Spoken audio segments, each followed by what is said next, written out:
Frozen Four is the culmination of every ice hockey tournament in the NCAA, and both matchups feature a team with a lot of experience against a newcomer. Both matchups feature a team with an experienced squad against a newcomer.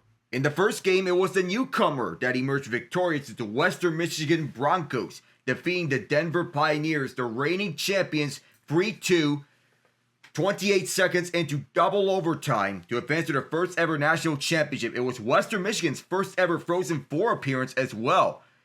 And this is another case here where it is experienced team versus newcomer. The Boston University Terriers, the experienced team, going up against the Penn State Nittany Lions, the newcomer in the Frozen Four. And these two facing off for the first time ever in NCAA play. Hello everyone, I am Alec Nava, and after an hour and 20 minutes of waiting, finally going live here. This is the 25th overall appearance in the Frozen Four for the Terriers and third consecutive. They were defeated in last year's Frozen Four 2-1 in overtime at the hands of the Pioneers on the way to Denver's national championship run. And the year before, they were ousted handedly 6-2 at the hands of the Minnesota Golden Gophers. Penn State is in the Frozen Four for the first time and the first ever fourth-seeded team in a regional to make it to the Frozen Four since the 2019 Providence Friars. BU steamrolled past the Ohio State Buckeyes 8-3 in the first round and squeaked past the Cornell Big Red 3-2 in overtime the second round. Cole Eiserman scored twice in the first game, including a highlight reel goal. And both Hudson brothers, Quinn and Cole Hudson, combined for the last two BU goals against Cornell. Penn State, meanwhile, upset the Maine Black Bears in the first round, 5-1, with Matt DeMarco and Dane Dowiak each scoring twice, and held off a UConn Huskies team that made the tournament for the first time with a 3-2 win in overtime, courtesy of DeMarco's overtime winner and Arseny Sergeev's 42-save effort. So what to watch for these two? These are resilient teams. And there's the likelihood about this year's BU team had to bounce back from inconsistent efforts more often than anyone would have liked to do so, and that was the case. They have a lot of big wins and highlight reel moments, but they were dogged by off nights and painfully slow starts. But having to bounce back from adversity again and again has forged a Terrier team that does not give in when they have a rough period, or if they give up a big goal. Likewise, Penn State started 0-8-1 in conference play in the Big Ten, and most teams would have waved the white flag from that point. Not these Nittany Lions. They used this as fuel to ignite a historic comeback that nobody thought was possible, as they defeated the Michigan State Spartans, the Minnesota Golden Gophers, in conference play later on, and then upset the heavy favorites, the Maine Black Bears, in the first round of this tournament before taking out the UConn Huskies in the second round. The Nittany Lions' identities evolved throughout the season, but the consistency in their identity is what has carried them in the historic run. They've been red hot on the tail end of their season. When we continue on with Penn State, they have lost just 3 times since January 11th, going 14-3-3 in that stretch. They're the first regional 4 seed to make it to the Frozen Four since the Friars in 2019. Aiden Fink has the most points of any underclassman nationally. 23 points and 23 goals, 30 assists, 53 points. While Charlie Serrato enters the Frozen Four with 27 assists, one shy the school record for freshmen behind Dennis Smirnov in 2017. There's no question that the hottest team in the nation got a huge confidence boost for the de facto home state crowd and for the de facto home ice advantage crowd in the Allentown Regional. They ambushed both Maine and UConn the first period of the regional games, where they got on the rush and wreaked havoc with their speed on the neutral zone. Against BU, that's going to be a different question, because they won't sneak up on the Terriers given the talent level disparity, and whether they can play faster than the Terriers will be a huge question to answer. They are considerable underdogs heading into this game, but they have the weapons to give the Terriers fits. They were able to go for the regional without Fink making a difference in any of the 2 games. And top line Serrato, JJ Webush, and overtime hero DeMarco stepped up a lot. That doesn't mean Fake, whose 53 points have him sitting 4th in the country in scoring, won't come alive when it matters most. It also upset if one of the hottest goalies in the nation as Arseny Sergeyev has been clutch in this stretch, outplaying his counterpart in about every game. For BU, Jay Pandolfos combined 10-0 in regional games as a head coach and a player, resulting in 7 trips to the Frozen Four. The third Division I men's hockey coach to reach the Frozen Four in each of his first 3 seasons, joining Doug Woog of Minnesota and Dave Hackstall of North Dakota. However, the Terriers have not been to the national championship game in 10 years, but the brothers, Quinn and Cole Hudson, are BU's 2 top scorers this season, with Cole adding 2 goals and 4 assists in Toledo.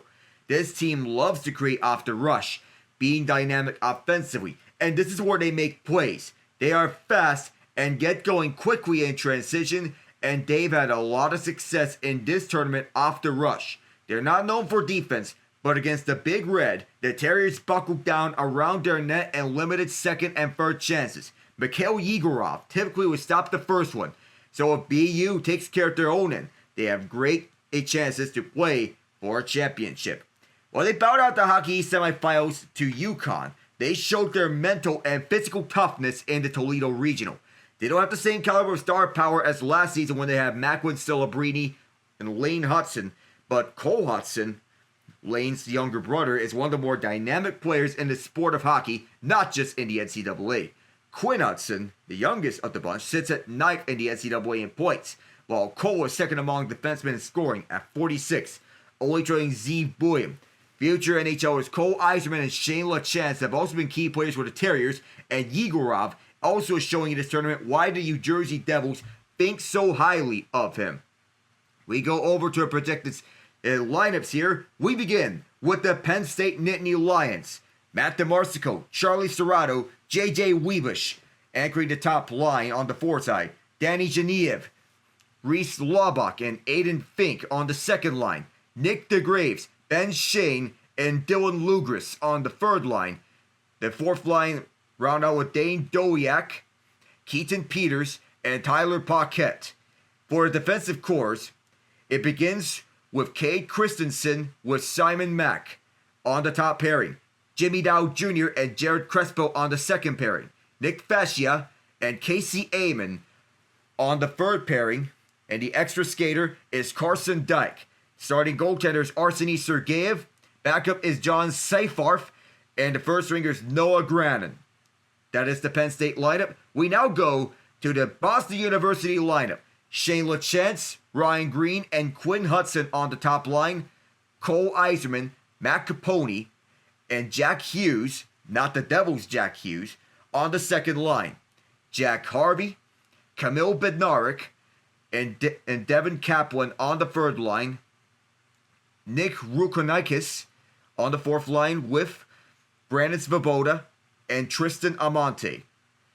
The top defensive pairing led by Cole Hudson and Gavin McCarvey. Second defensive pairing of Sasha Boumedienne and Tom Willander. The third pairing is with Jack Page and Aiden Celebrini. Mick Frechette is the extra skater. Mikhail Yegorov is the starting goaltender. Matthew Caron, the senior netminder who was a starter last season, is the backup. Max Lacroix is the third stringer. Scratch from the lineup for Penn State are Carter Shade, Alex Servano, Andrew Kuzma, Braden Ford, and Jason Galucci. And scratch from BU's lineup are Billy Gerard IV, Braden Engum, Doug Grimes, Jack Gorton, and Alex Zetterberg, no relation to Henrik Zetterberg. It's a mixed crowd here. The Penn State crowd is starting to arrive in bunches all around here at St. Louis, Missouri. This is normally the home of the St. Louis Blues. Last night, they lost a heartbreaker at the hands of the Edmonton Oilers with a late goal from Connor Brown, assisted by Connor McDavid, who made his return to the Edmonton lineup. So to go over the scoring recap between Denver and Western Michigan, here's how it went here. In the first of 2 games at St. Louis, Missouri, the Gateway City. This is foretold in many legends. We're getting started here in just a moment. Nathan Weller and Eric Contino, referee and linesman here. at St. Louis, Missouri, officiating this game. You can imagine all the hype around this. But who is going to advance to the national championship game? The upstart Penn State team that was a club hockey team just 15 years ago and before the Pagola Ice Center even existed. It is the second line beginning things off for Penn State. Genevieve, Laubach, and Fink. As they're also down here at St. Louis. Here we go. Trip to the national championship on the line. Winner faces Western Michigan. Moving up for the far side, and there's an early poke. Genevieve will take this one back and leave it up for Fink. Fink leading the way down the far side. The ice is bumped at the far corner. And BU will take this back the other way, going for a ride around this little chance. And it was tied up. That'll be an offside against the Terriers. So Yegorov, 10-5-1, came over mid-season from the USHL on the worst team in the USHL at the time, at a 204 GAA and a 931 save percentage at span. He has been dynamite ever since he came over. But his counterpart, Sergeyev, is no slouch. Penn State, one of the best face-off teams in the nation. Moving up for the near side is dumped in from Webush. On the far corner is DeMarsico. DeMarsico gets tied up, but this puck comes loose. Willander will pick it up around for the boards. Penn State ties up. Turnaround shot for DeMarsico. And several stays from Yegorov. DeMarsico, the overtime hero against UConn in the regional final in Allentown as BU move it up for the near side. No shot from the near side from Harvey, and this goes wide. Sergeyev had to be sharp on that one. It's picked up back up by Dowd. Jimmy Dowd Jr. moves it up for the near side, and Penn State will come back with numbers. Serrato sends it up for the far side the ice. The Cinderella's glass slippers still fit with Penn State. Providence made it to the Frozen Four as a 4 seed in their region in 2019. Can Penn State make it to the national championship already? They have 2 of the first 3 shots of this game. And we are a minute 25 in. Moving up to the near side, this is, I believe, one of BU's players, as it was Page, but gets tied up. And back come the Nittany Lions for the other way, as it's dumped in by number 3, Amon. On the far half boards, Penn State tried to move it up, but Boston University gets a chance for the other way. Nice toe drag by Iserman, but he gets tangled up. The puck disagree with him. Tangle up with the far side the boards, and the Nittany Lions will move it back up. They grab a hold of it as they're skating right behind Sergeyev's crease. They'll set things up for the near side, and it's set back across from Fink all the way to Genevieve. Genevieve tied up. BU trying to take this one back, and they move it up and down.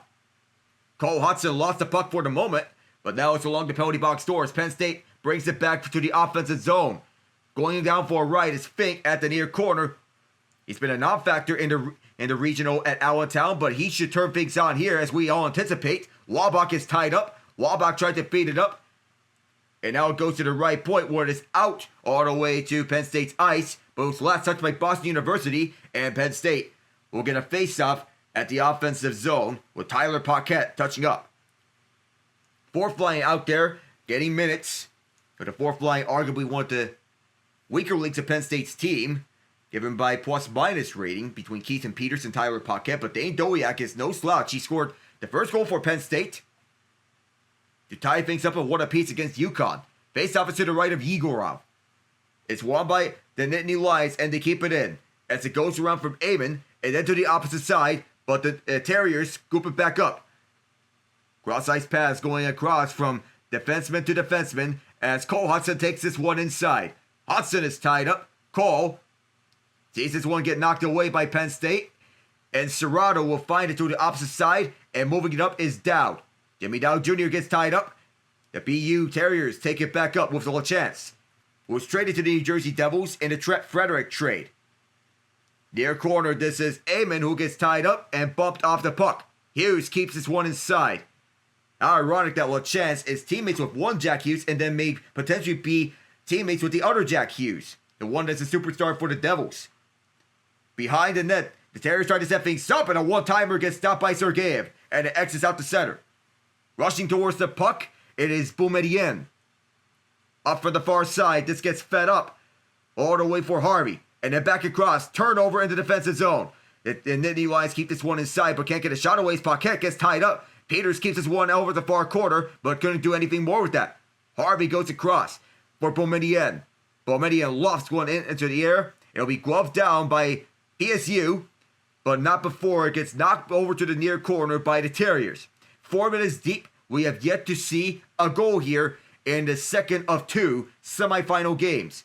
Up at the near side, Peters lofts this one all the way down. Yegorov comes out to play it. Dangerously near by Peters, but it's out to center, or it's collected and moved up by Rokanakis. And the net was dislodged off the bump from Eamon. And Sergeyev will have to get reset. And Amante was setting up in front. Rokanakis, as it's announced. Rokanakis tried to set up Amante in front, but he gets a light tap from Eamon, who was over at the front of the net and could not do much to control himself because of that bump. Casey Eamon tried to play defense here. 3 shots to BU's 1 in favor of Penn State. Faceoff is to the left of Sergeyev. And the 4th line's out there for BU with Svoboda taking the faceoff. Going up against Shane, and it's won by Shane. Out to center, and now a race for this puck. And it's going to be won by the Terriers, with McCarthy beating his man out to it. Batted down over the defensive side and moved out, where it's picked up and dumped in by Crespo, but it'll be icing. Jared Crespo, one of the many faces of this Penn State team. A team that is built on their identity, which has been consistent. Arseny Sergeyev, a draft pick with the Calgary Flames. 256 GAA, 918 save percentage, 15-4-4 since his return from an injury that knocked him out of play in January. He's been lights out ever since. The junior transfer from the Huskies. Shane will take the face out for Penn State, but is BU winning it. But Penn State quickly gets to it. And moving up for the near side of the ice is Lugris, who dumps this in, and that allows the Nittany Lions to go for a change. The puck is mishandled for a moment, but then picked up by the Terriers as they move it up. Cole Hudson, one of the 3 Hudson brothers here alongside Lane, and a quick shot was stopped by Sergeyev, and it's kicked out over to the near side.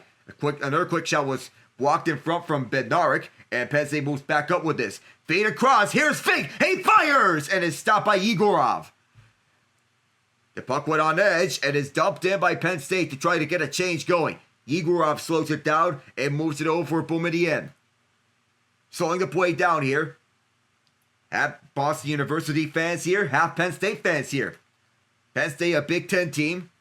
Boston University trying to return to the national championship game for the first time in 10 years. High shot sailed wide intentionally as Boston University tried to get more offensive chances to tear out Penn State. Couldn't do so there as the pass was blocked, and up the other way comes Serrato.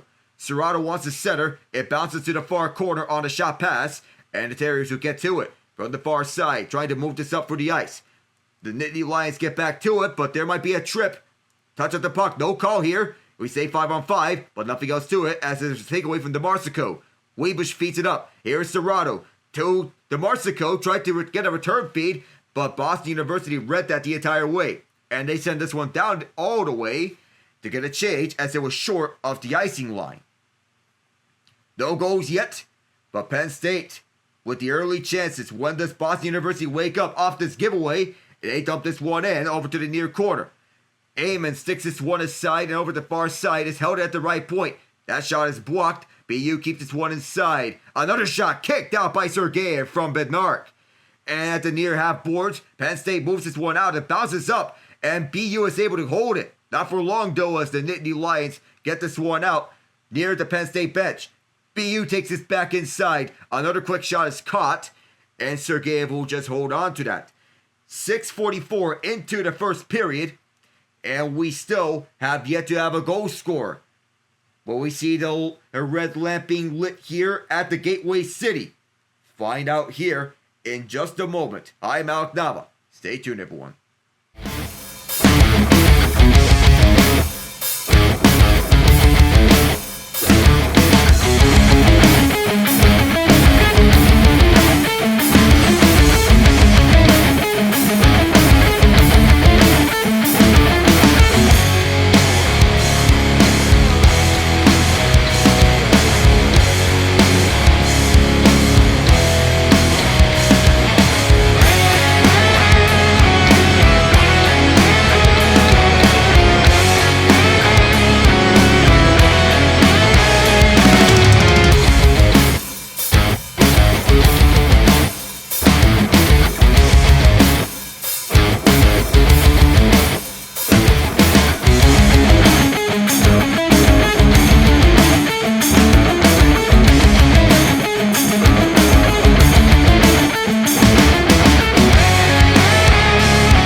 Mikhail Yegorov was supposed to play in the USHL throughout the season. He started the year with the Omaha Lancers. In January 2025, he stayed in the Bahamas while having a student visa, but he was added to the BU roster on January 21st. And ever since, he has a 10-5-1 record with a 205 GAA and a 931 save percentage. The native of St. Petersburg has been outstanding here for the Terriers ever since he got the call from Jay Pandolfo to take over the crease, replacing Matthew Caron, who has had an up-and-down tenure with BU. Face off to the right, Sergeyev is still up for grabs, and we have a whistle blown. I guess nobody was trying to take that at puck. They're just trying to hang on to that. What even happened there? 13-10 to go in the first period, and we're just like, what happened? In his last 8 starts, he is 6-1-1.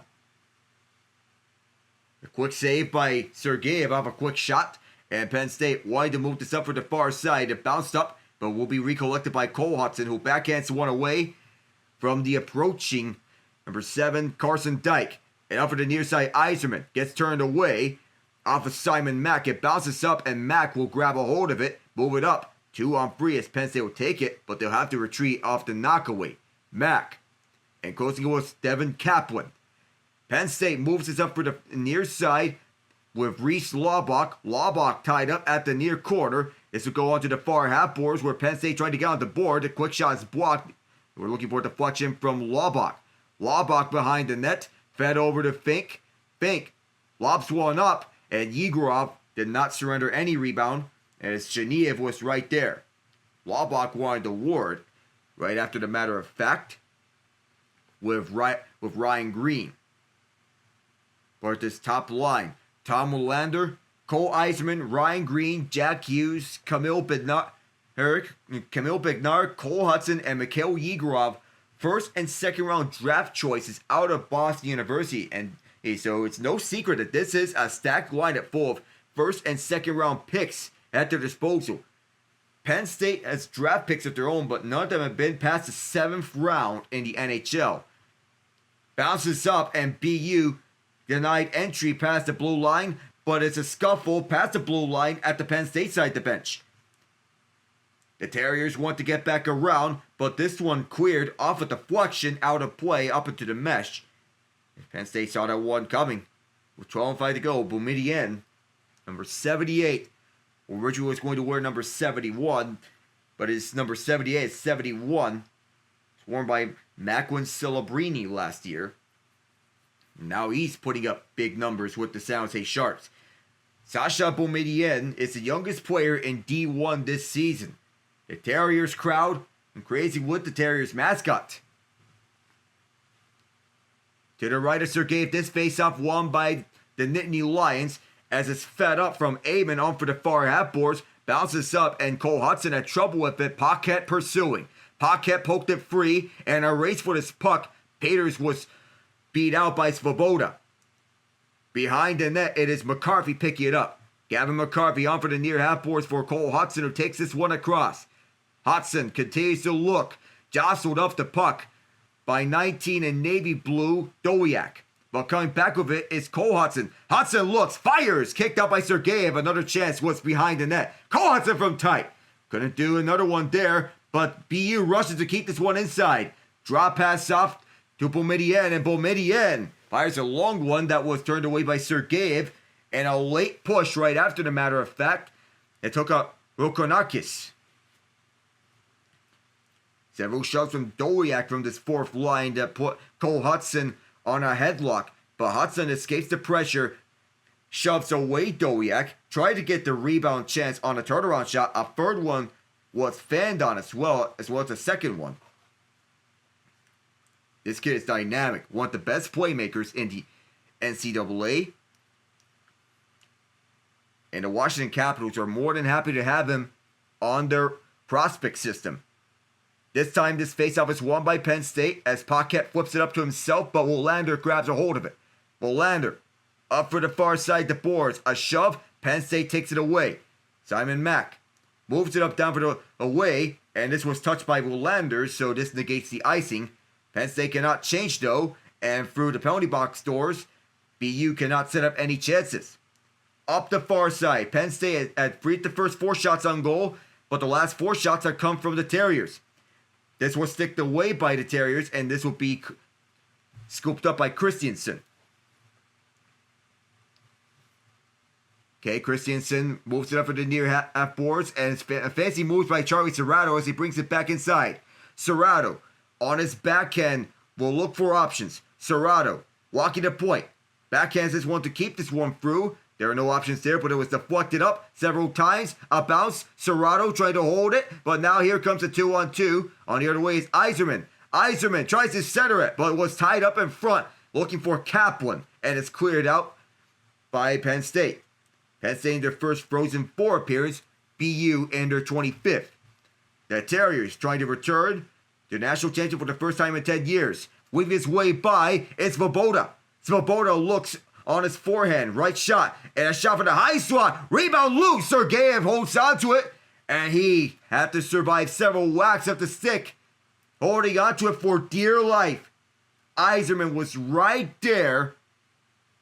They tried to jump on a rebound to catch Sergeyev sleeping in any case. But that was not the situation, as Iserman was jamming away that puck off of that chance from Kolonson.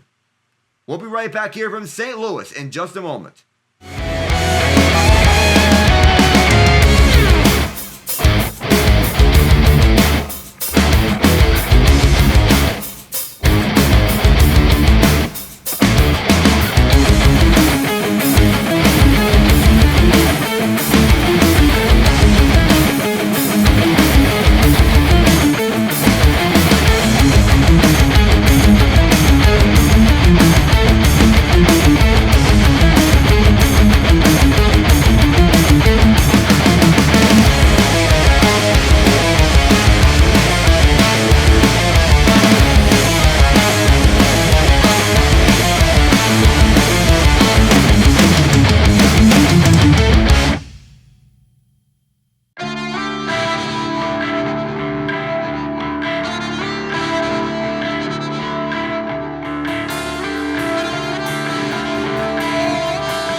Penn State has had recent success throughout this season in Penn State athletics.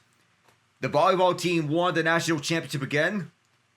The football team made it to the semifinals of the inaugural 12-team college football playoff. And the Frozen Four for the first time for the men's ice hockey team.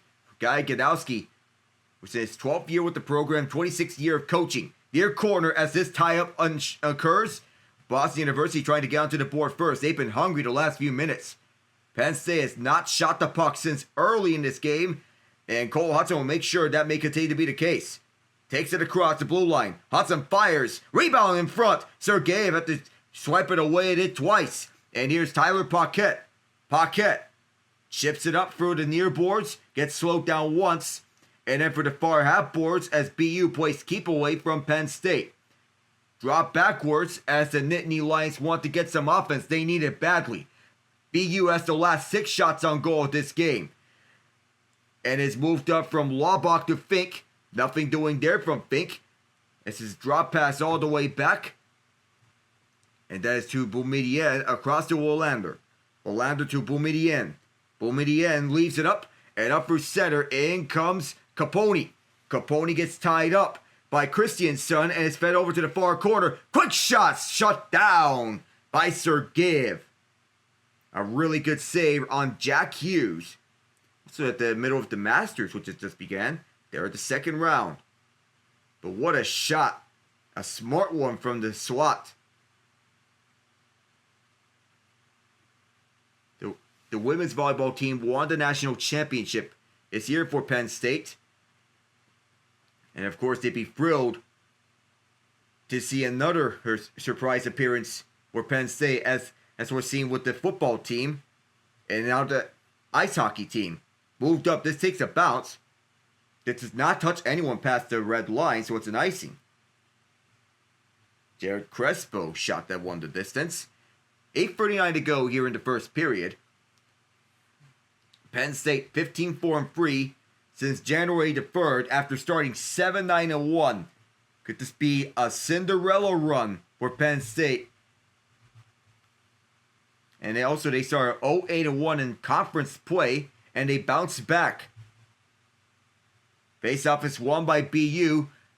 Jack Harvey leads up one-timer. That was blocked in front, and Penn State tried to swipe it away, but jumping onto it is Boumedienne. Long shot, well wide, and was not looking good. Jack Hughes keeps this one inside, but there are several tie-ups on Penn State, and BU is hounding them. Hughes spins around down, and then does it again. Sending pass in front, fired wide, another chance it goes out in front.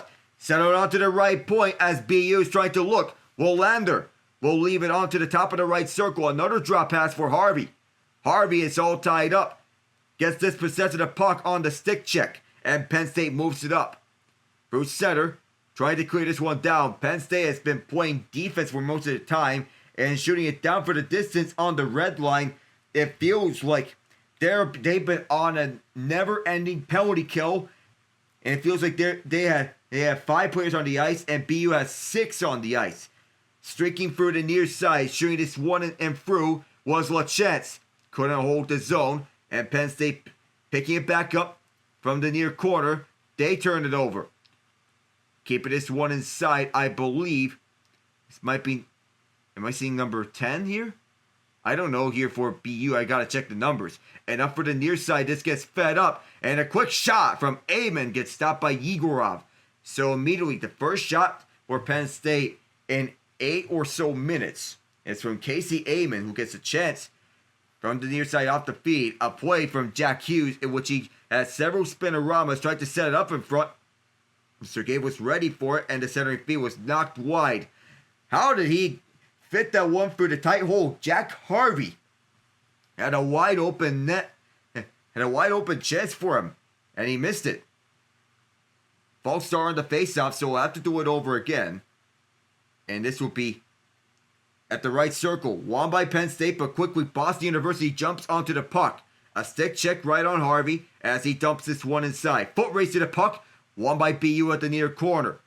Well, it's been all Terriers here so far in this first period. 8-4 they lead in shots on goal. They cannot hold the zone, so they have to recollect it all the way back in their own zone. Aiden Celebrini across to Jack Page, and it's fed up for LaChance. Moving it up for the top of the SWAT, and that one fired wide. Recollected the near half boards with Penn State trying to scoop it up, and it gets fed behind to Serrato. Serrato off of the far side. He might have got tripped. Do we have a call here? No, we don't. And now up through, this is Ryan Green. Green fires, stopped by Sergeyev with 6:30 to go. And this remains a scoreless bout between Boston University and Penn State. And Penn State tried to continue their Cinderella run as they entered this tournament as a 4th seed in the Allentown region. Boston University a 2nd seed in the Toledo region. To get Ian on board, how are you? I'm good so far. Hockey is getting a bit tight. It's getting a bit tight. Coming down to the end of the season, and the Blues still have not been able to clinch a playoff spot despite having multiple opportunities. When we get to a break, I'll expand on that a little bit more. Yeah, Boston University has been having their way with Penn State so far, but Penn State has the puck as they take it to the offensive zone. That shot was blocked in front, and Aiden Fink could not pick it up. So this game is at Enterprise Center along with the National Championship. So it's nice that St. Louis is hosting the Frozen Four and the National Championship. Next year's Frozen Four and national championship will be at T-Mobile Arena at Las Vegas. They're trying to go towards the Midwest and the Southwest here among the hockey markets in the NCAA landscape. There is hockey in Arizona. It's the Arizona Coyotes effect. Sent up. Oh, that pass was behind the red line, so an icing is going to be called as the Nittany Lions were anticipating a setup pass. So the Hudson brothers, Cole and Quinn Hudson. So Cole leads the team in assists with 32, while Quinn Hudson leads the team in points with 50. So these two are dangerous and dynamic group. And whenever they're on the ice, they can tilt it towards their team's favor. Lane Hudson played here previously for BU, and he was their outstanding prospect. They made the jump to the Montreal Canadiens, and he made a lasting first impression. Penn State picks it up off the faceoff. Fink sends it inside. This bounces as Willander is in pursuit onto the far corner. Another whistle. And I think that they are going to roll it. Another icing. And I think this might be a controversial one because it seemed that they dumped it in from the red line. 5:23 to go here in this first period as Guy Gadowski, the head coach of Penn State, wanted to get his guys a spark. Not a lot going here for the Nittany Lions, despite the heroics that they had in the Allentown Regional. On for the far side, the boards as Penn State wants to move this one up. It bounces off for center ice on the race. Willander was waiting for the puck as he scoops it up. For the far side, this gets a bounce, and scooping it up is Shane off the takeaway. But BU gets it right back instantly. Sergei behind his crease to play. It goes behind for Amon.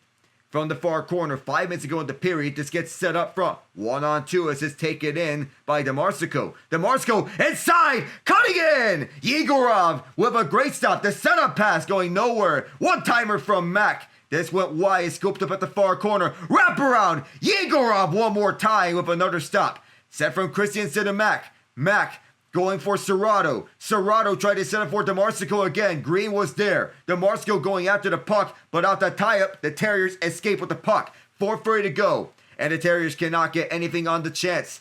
For the other way, the Nittany Lions, with arguably their best offensive possession of this first period. Drop pass from Kaplan for Green. Green looks from the left point and moving up for center. Cole Hudson on for the ice. Cole Hudson will look behind the net around Mack. Simon Mack patrolling Cole Hudson, makes a little move around him, and then another one. Hudson fires, this one is wide of the crease. Held inside with 4 minutes to go in the period, and at the near quarter, Shane LaChance, the Devils prospect on this BU team, wants to get something here. Fed up front, and this long shot fired wide, and over the far half board is scooped up by Dyke. Can't clear it now, but BU trying to re-enter with it. Boumedienne. Dump this one inside. BU trying to get reinforcements onto the ice. Almost was a pickpocket at the front of SWAT. Dumped in right onto Yegorov. We'll just hang on to it with 3:27 to go. We'll get our last commercial break of this first period. Still no score, but Boston University and Penn State are duking it out in this first period. Offensive chance after offensive chance. We'll be right back here from St. Louis.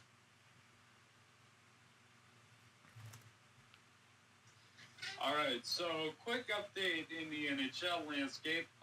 Your Carolina Hurricanes have just tied it up with just over a minute to go, courtesy of one Seth Jarvis. Good stuff right there. It's 4-4 up. It's the end of the third. You're going to overtime. Oh, another clutch goal from Jarvie. That's got to be good to hear from the Canes, knowing this is one, a divisional battle, and two, you have the Capitals right at the top of the Metro Division. But also, Ian, in the midst of this all, we already have one playoff matchup that's confirmed. The Carolina Hurricanes will face the New Jersey Devils in the first round. Well. That is...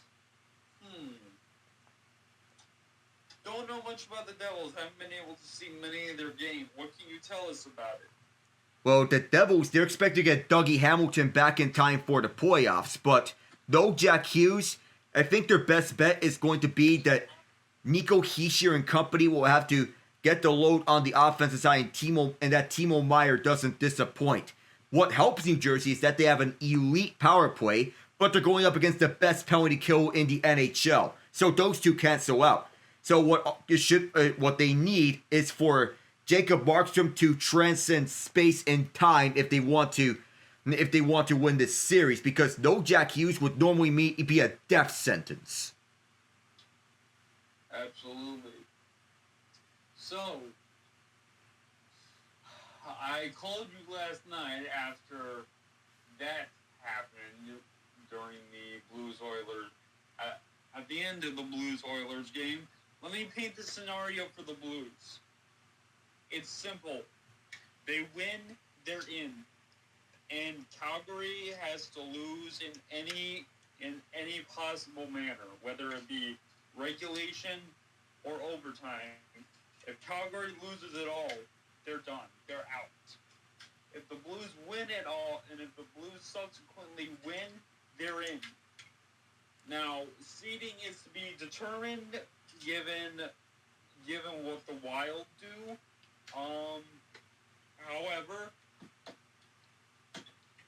However, at this point for St. Louis, it's just get in. And I will admit, without Holloway and without Parayko, they're limited. And last night showed it, so hopefully those guys could possibly return. But right now, I'll say blunt, Alec. If they cannot beat either the Kraken or Utah, they don't deserve to go to the playoffs. Oh my goodness. We just saw someone go down here, and now it's a 2-on-1 the other way. Shot stopped by Yegorov. Oh, that was dangerous there for BU, because that would have been near disaster had that been converted on a 2-on-1. It's fed back in front, and it was swept away by Cole Hudson. So the Blues, they need to win and have Calgary lose to make it in. And given their status as the hottest team in the NHL, will help them a ton. Cole Hudson fires this one. It's wide to crease with 2 minutes to go. And here it is Kaplan who will look at the near corner. Kaplan cuts in front. Sergei was there. Sergei won the prospects of the Calgary Flames at Penn State. I don't know if that player got hooked down or not, but Webush trying to set things up at the offensive end, and a good reverse hit from BU will get this one up for the far side. Kaplan is slowed down, finds a trailer, and Boumedienne. A tie-up on the pass across by Amon, and now PSU will move back the other way. This is fired inside by DeGraves. Nick DeGraves will look up front. Lugris gets tied up, and for the far half boards, BU goes back. 2-on-2 as they take this one through. Yzerman. Cole Yzerman gets dispossessed trying to recover the puck, but Penn State's all over that, and they clear it out. Danny Shaniev sends this one to the far corner. Willander will beat out his man to it. It was Shaniev who was the pursuer. 1 minute to go. And we have no score here. BU 11-7, the shot advantage. Through several tie-ups, they just hold this zone. And this one cleared out for the near boards. No icing here, as it is waved off as Cole Hudson pokes the puck away onto the near half boards. The Terriers couldn't clear it. Now out in front, this pass gets blocked off. And the Terriers will go back with this. Jack Harvey inside, as this one taken behind Sergeyev's crease and sticked away with the Nittany Lions closing on the puck. 26 to go off a ferocious hit. Ooh, that's got to leave a bruise. And up for the middle, this pass was deflected up and out of play with 19.8. So once we get into the break, we'll have a more in-depth look of the NHL standings. We do have a game with implications here.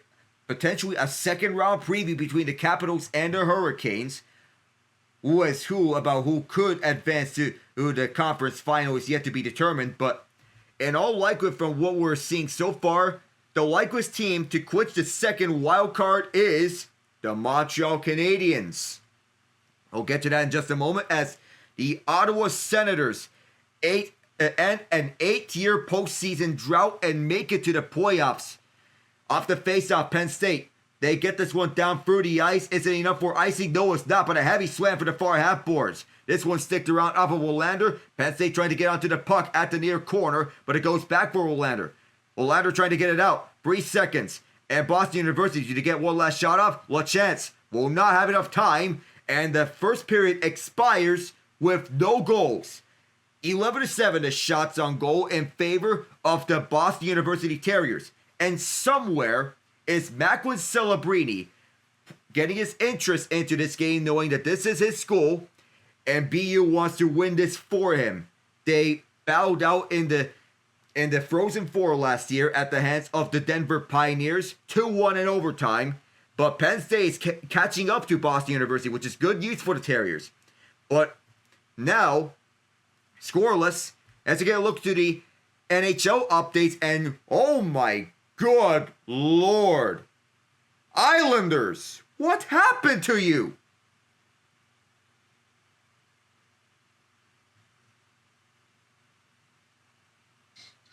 Wait, hold on. Why do you say that? What happened to the... Oh my god! What? This... Alec, can this be... Alec, we may have to contact the Hague and pull up the Geneva Convention because this looks like a war crime. Oh my, yeah, it certainly does with the way that the Rangers just absolutely demolished the Islanders and likely put the Islanders out of their misery in the playoff race. Yeah, I mean, so, while we're paying attention to the Canes and Capitals right now, waiting for the second period to start, in the Frozen Four matchup, I will tell you that all but one team has been all but 3 teams have been eliminated from playoff contention in the West. Yep, the 2 most recent being Utah and Vancouver. They are out after Vancouver survived by the skin of their teeth against Dallas. It was all for naught in the end, as Quinn Hughes can only do so much carrying for so long, and that was evident. The analytics showed that they were overachieving last year in a sense, and this year was coming back down to earth. But I did expect them to fall off in a magnitude where they would be outside the playoff race. I thought they would be somewhere around a wild card team if they were to fall off, but oh my goodness. But now a big question: what happens? I mean, from what I've been hearing, they don't have a lot of cap space. Yeah, and decisions are going to be very limited. And basically, because Brock Besser was not traded at the deadline, it was widely assumed that it was strictly just a deadline rental for the Canucks. Indications say he's out of Vancouver.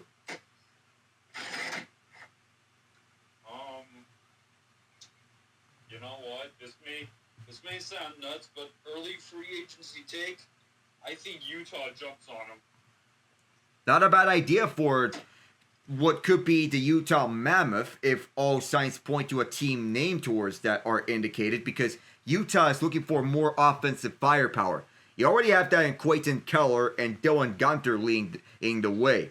That's your 1-2 punch. Nick Schmaltz is an underrated piece, and Logan Coley is coming into his own. This young core is developing nicely as advertised, and Mikhail Sergachev, in his first year as a number 1 defenseman, 51 points on the year.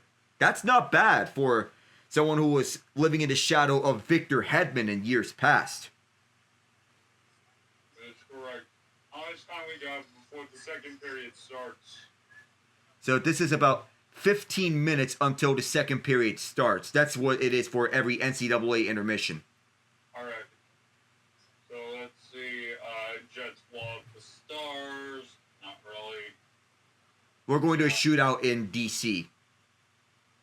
There will be a shootout.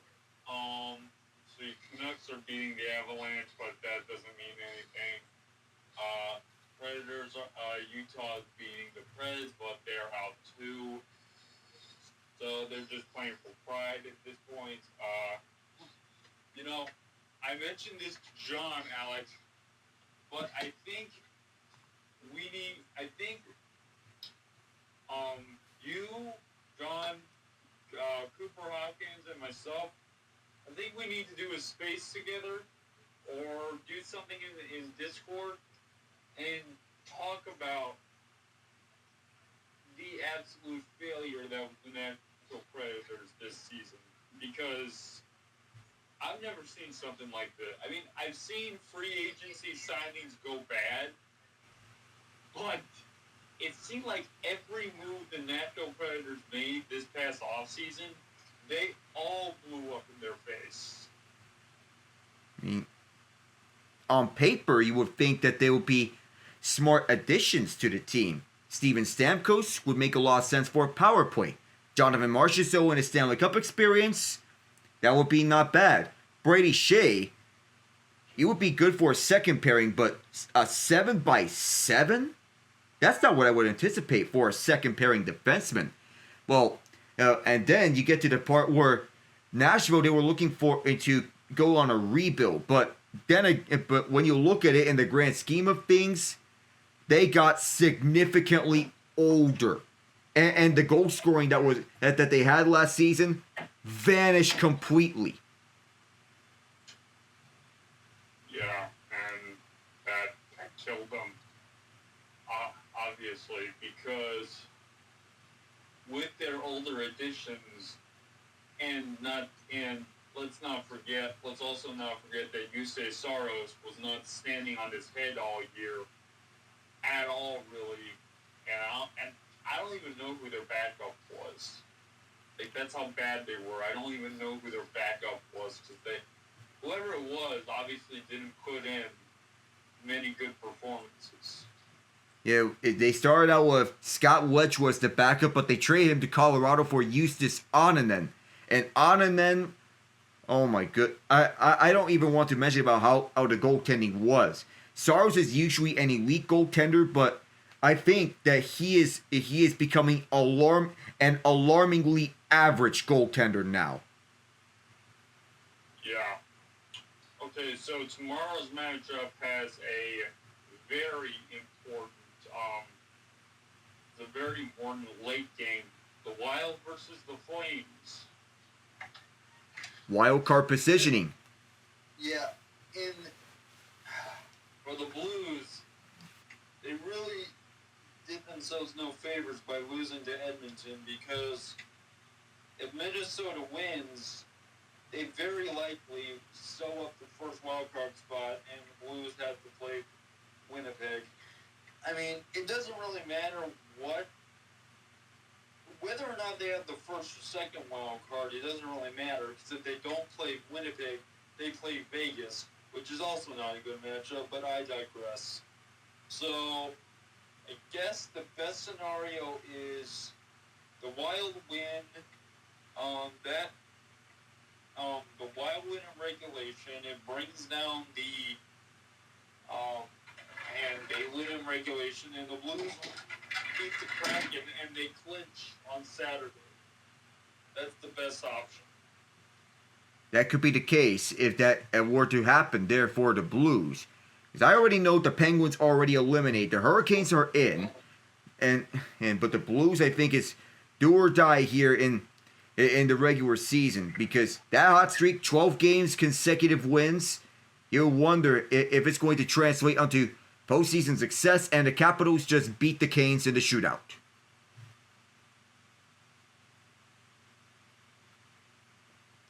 Yep, and 5-4 the final score at Washington, D.C. The only shootout goal from Pierre-Luc Dubois.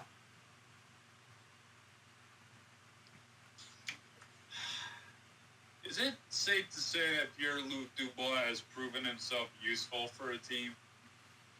I mean, he's back into form what he had with Winnipeg when he is putting up nice numbers over the top six. And now he's back into form when he was the third overall pick of his draft. And a very shocking selection nonetheless. But he getting back into form is the best thing that Washington could do. Yeah.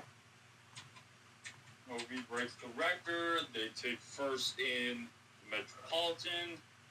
I don't know if I think it's Winnipeg that has the President's Trophy, but the Caps secure home ice for the entire Eastern Conference. All right. So that would mean, so Ottawa's clinched. So are we getting the Battle of Ontario? I would hope that would be the case. And it may be in all likelihood. If we're gonna check Toronto's, Tampa's, and Florida's remaining schedule. So first, let's check Toronto's remaining schedule from here on out. They'll have Montreal on Saturday at home.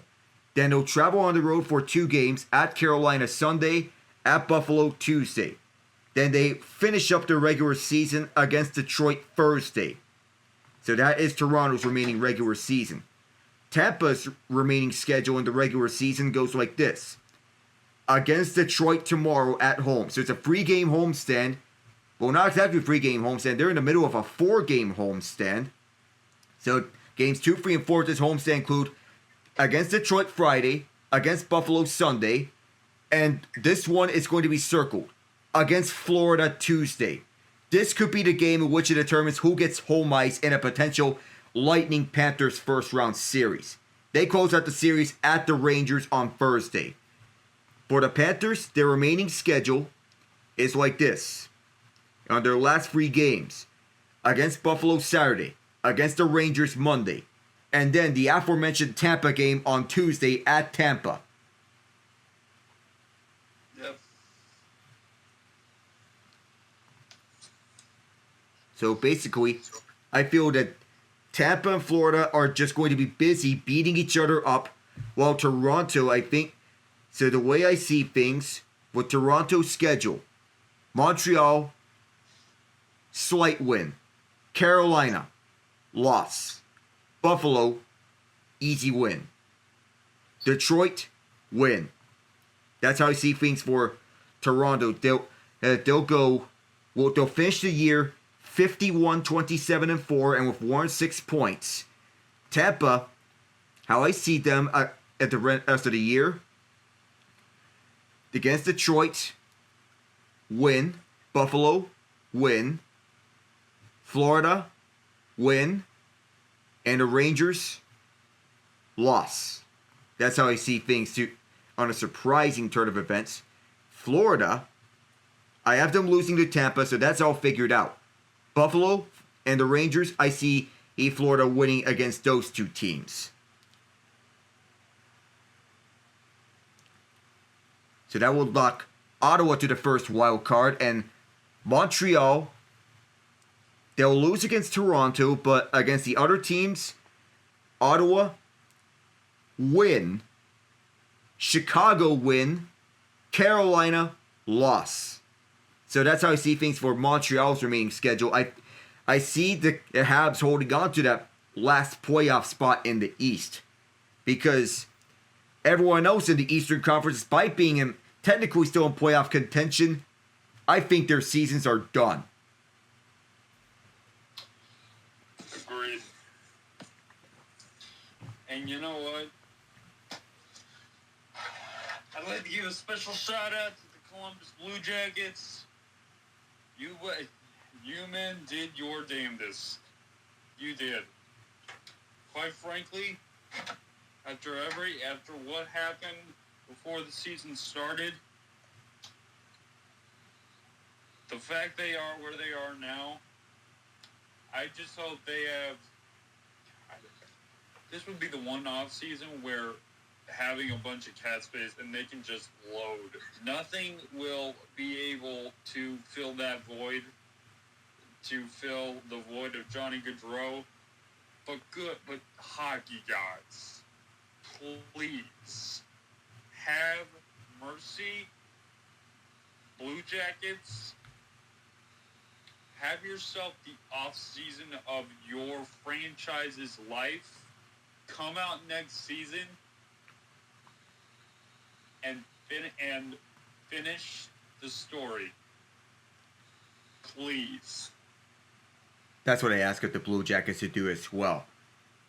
To continue loading up on the off season and finish the story. Make Johnny Hockey proud.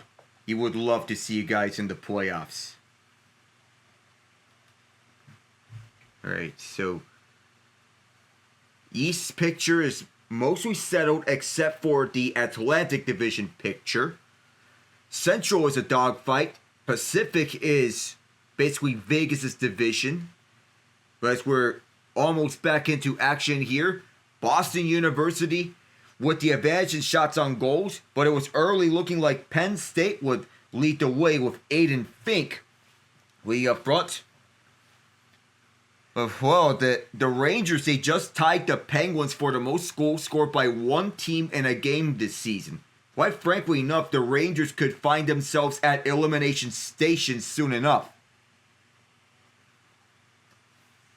Oh. Since we're nearly back here, both teams have returned to their respective benches. And Cole Hudson, that man wearing the number 44, as dangerous as he can go by. His brother Lane taking the number 48 in Montreal. In the first period, Penn State fired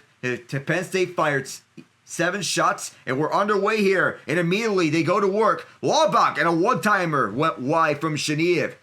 Boston University, come on, get Boston College. They go back the other way, and Penn State, they get a takeaway, and this is not a breakaway, so it's too far for Fink, but he does get it. A centering pass was fanned on, intended up for Laubach.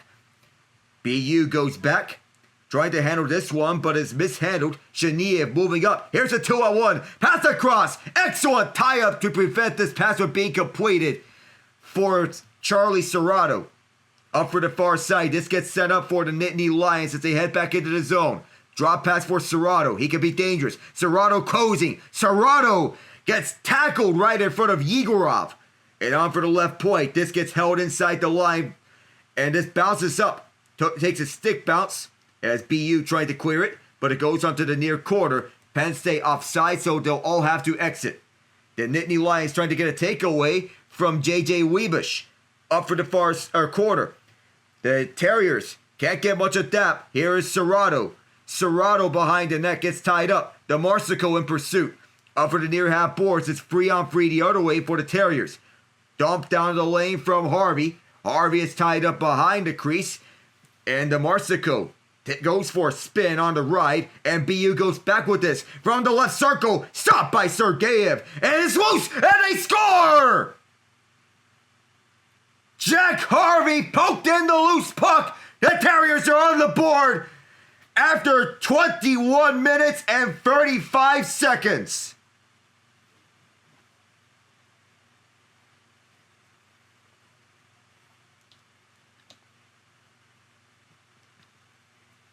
When you're able to create turnovers, it can lead to good things happening. Sergeyev never covered the puck fully, as he got most of that, but he left a gorgeous rebound right in front of him. He never covered the rebound in its entirety.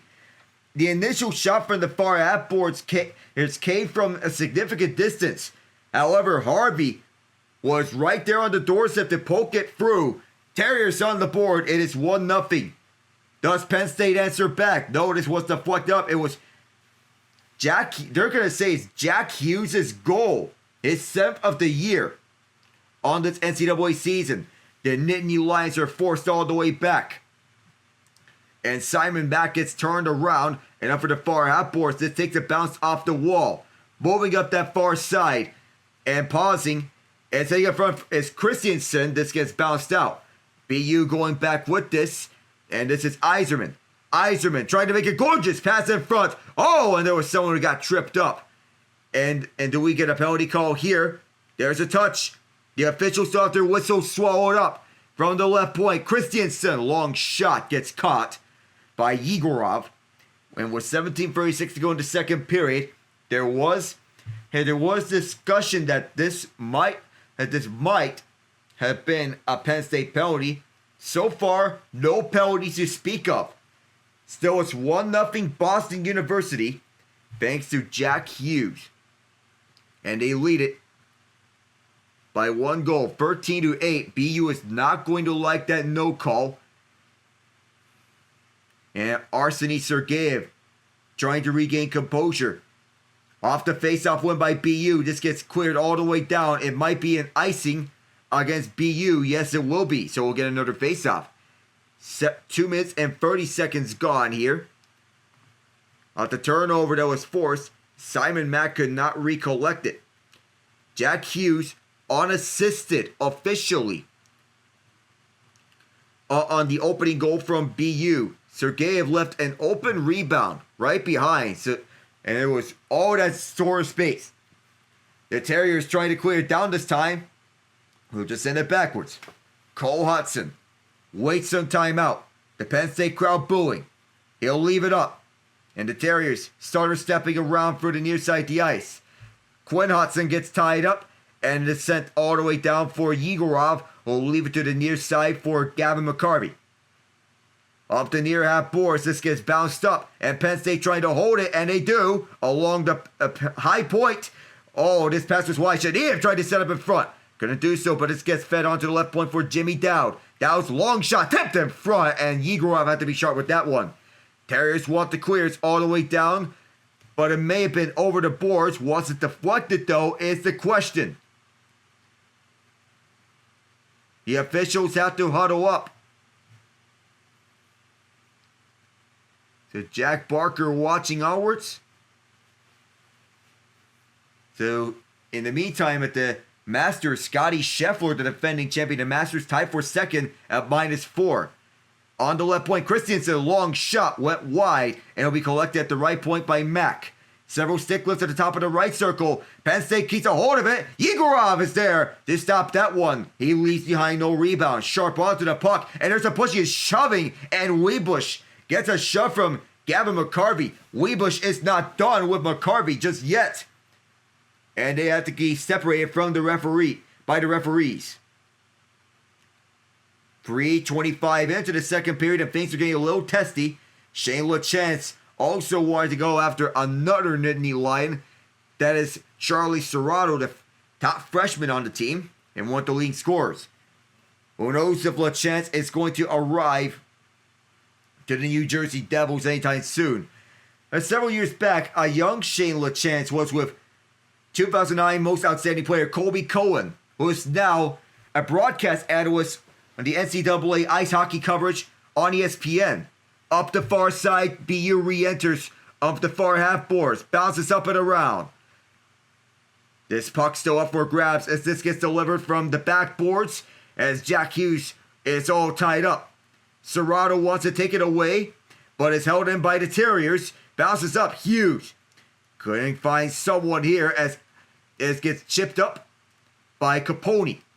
On the near corner, the Penn State Nittany Lions take it away, but they get dispossessed on the slide. BU has it from their own zone. It's delivered up front and up for the middle. Taking it back is Jack Harvey. Harvey up at the top of the left circle. Harvey continues to look. Quick shot gets turned away by Sergeyev and it's out through center. BU will change lines, and this will allow Penn State to pick it up. Dowiak is all the way back. Fourth line is out there for the Nittany Lions.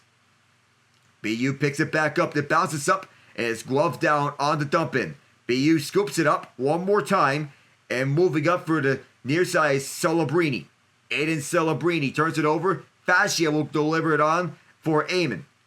Up the far boards. This takes a bounce, but it's icing against the Nittany Lions. And it'll be an offensive zone faceoff for Boston University. 14-9 shots on goal in favor of BU. Penn State has gave BU some fits at times, but it's not enough.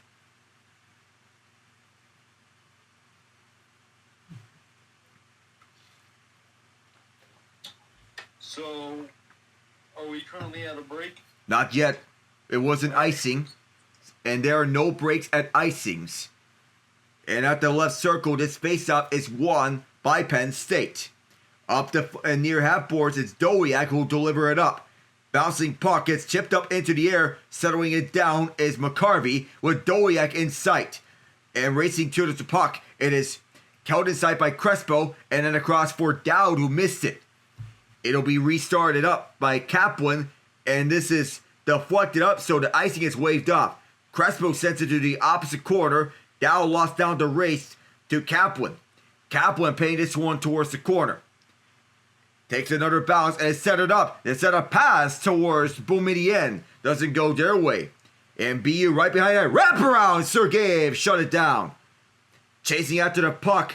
It is Ryan Green at the far half boards. Shane Lachance also there comes to Sergeyev. Several bodies go down. Another wraparound. Loose at the front. Sergeyev is down. And he'll cover it up with 14:19 to go in the second period. And a lot of chaos at the net front of Sergeyev's crease. We'll go to break here. Boston University leads 1-0.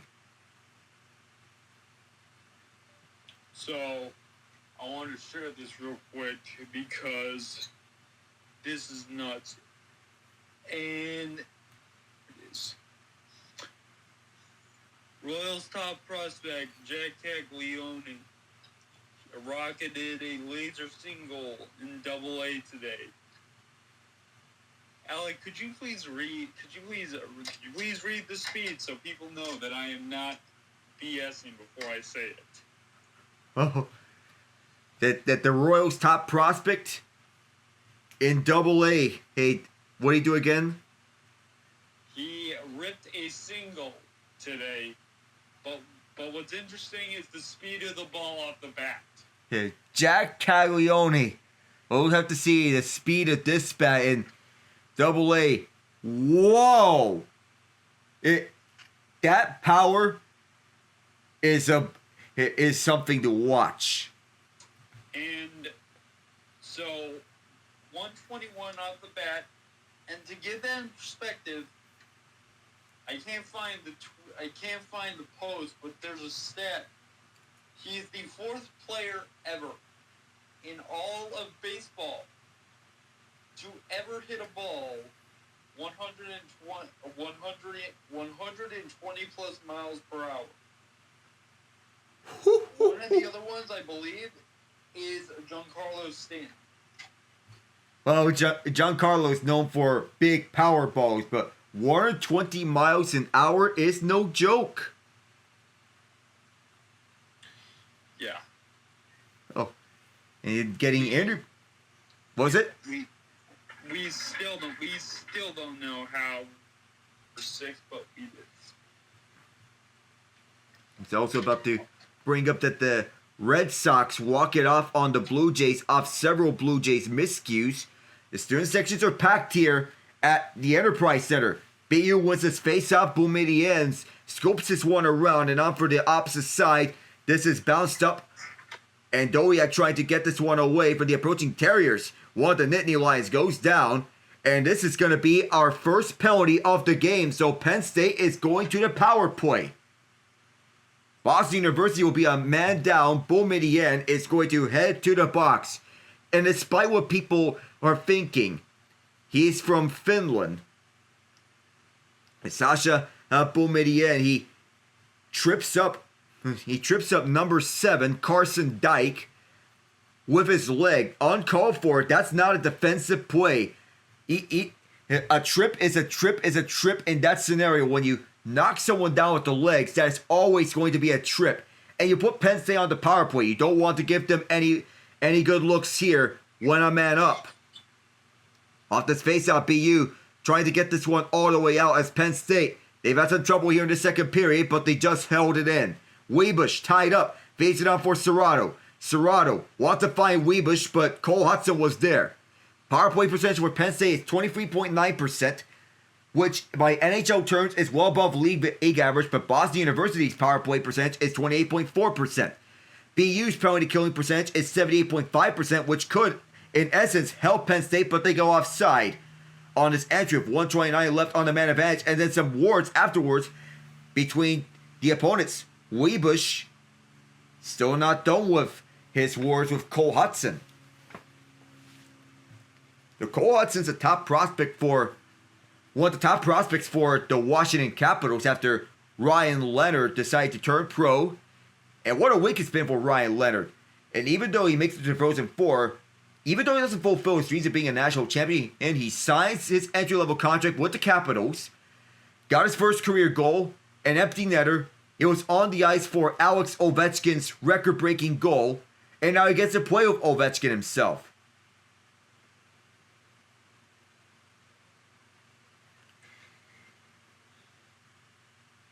Well, we've yet to see if Boston University is going to challenge the play for a penalty. In any case, it's Cole Hudson. It's actually going to be Penn State challenging for a boarding penalty, I believe, against Quinn Hudson. And they have every right to be upset. So this challenge is being made for a boarding penalty. So, potential 5-on-3 looming here. Aiden Fink is going to huddle up. This is going to be a de facto timeout for Guy Gadowski's team. So if they lose out on this challenge, that means that they lose their timeout. Fink was bodied by Cole Hudson towards the boards. That's not going to be a major penalty. In essence, that's going to be a minor penalty from anything. The challenge does make sense, because Cole Hudson basically puts the body right onto Fink. This is a quick review. So the officials that came out the penalty box, they're going to make the call here at St. Louis.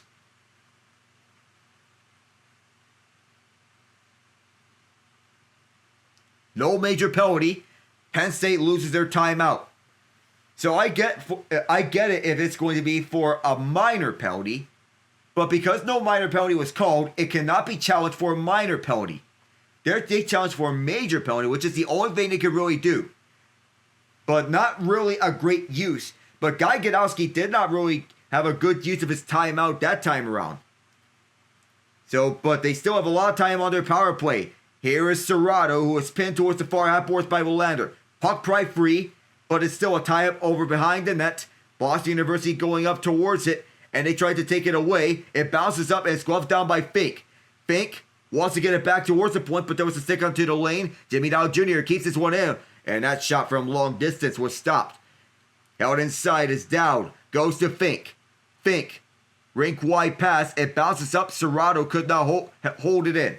And it's cleared all the way out.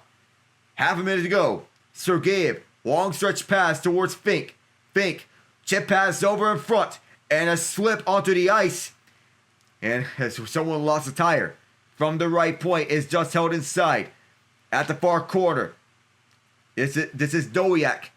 Will go over around on the horn. For Shane. And cleared out. The second unit out there for Penn State on the man advantage. 12:32 to go here in the second period. As this gets set up behind for Mack. Simon Mack up for Danny Geniev. Geniev carrying over the near half board. Set a pass in front. Went wide. Didn't miss by much though. And Mack will restart with the puck. Mack leading things up at the near half boards. Geniev sends things up for Dowiak. Dowiak long shot stopped by Yegorov. Or might have took a block up front. Final seconds of the power play and it's going to be over. Taking it inside is Kaplan. Kaplan moves it up, but nothing doing there. But Boston University will restart with the puck. 11:56 to go here in the second period. They lead 1-0. Jack Hughes, assisted by Capone. At the near corner, Penn State at their own zone scoops this one up. And waiting some time out as Kaplan was pressuring by. And across for Mack. Simon Mack leaned away up for center. Dumps this one inside. This lands onto Yegorov, who will just hold on to it. With 11:34 to go. The officially is Jack Hughes or Matt Capone. The goal at 1:35 of the second period. And a long shot from distance was blocked in front. The ankle of Cole Hudson, that's going to hurt. And Cole Hudson has made the return to the bench. His faceoff is bouncing up several throughout. Both teams fighting for the loose puck, and BU will move it up for the near side of the ice. Dumped in from Quinn Hudson as it's set up towards him. Quinn Hudson waits for the puck. It is behind the net, and a body check on Shayla Chance elevates him down. Hudson helps him out. Quinn Hudson, his brother Cole watching on the bench. Quinn keeps a hold of it. Quinn Hudson closes in. He is tied up and couldn't get a shot away. Penn State could not clear it. It's held in at the left point. And it's fired wide, bounced out to center. And they move for the near side of the ice. DeMarco gets tied up and sent back inside. The late offside against Penn State. So BU will scoop it up. Shot 17-11, BU. Turnover here. Genevieve tied up. Grabs hold of the puck. But several times from Boumedienne deny him a shot. Boumedienne with Genevieve on him. Boumedienne will send this one down the distance, and Sergei will just let this one go. Oh, Capone gets plastered onto the boards. But over the far side, the boards, Mack is still in pursuit with Jack Hughes spinning around several times. A poke at the puck, and this will be moved by Penn State up for the ice for the far side. Lugris, the third line's out there of Laubach tied up. Laubach. A takeaway here from Penn State as they send this one down. No other options. Halfway through the second period, BU leads 1-0. Spot the national championship on the line. Winner faces the Western Michigan Broncos, who are in their first ever national championship appearance and their first attempt at the Frozen Four. Jared Crespo sets up at the far side, waits some time out. Now up for the middle, this gets grabbed and then hauled down for the ice. And waiting at the far corner, Shane. Ben Shane tries to deliver one around the horn, but couldn't do so. At the near half boards, it's bounced up once and twice. Just held inside. Shane could get the shot away. Yegorov had to play this one out as he was handled with the stick. 9:25 to go here in the second period. As this fight for the puck is now grabbed by Cole Hudson, 2-on-1. Cole Hudson waits a timeout, cross ice, and they score again! Tape to tape, and they make it 2-0. Cole Iserman, the first round pick of the New York Islanders, signed, sealed, and delivered here at St. Louis. A beauty in this goal on the toe drag pass across. How's about this for BU? Devin Kaplan sets this one up. Cole Hudson on the receiving end of the feed, waits out the time. Timing this one perfectly as Jared Crespo is focusing a lot onto him. This leaves Crespo on an island. If he goes towards Cole Hudson, he'll make the pass. If he goes towards Eisman, Hudson will shoot.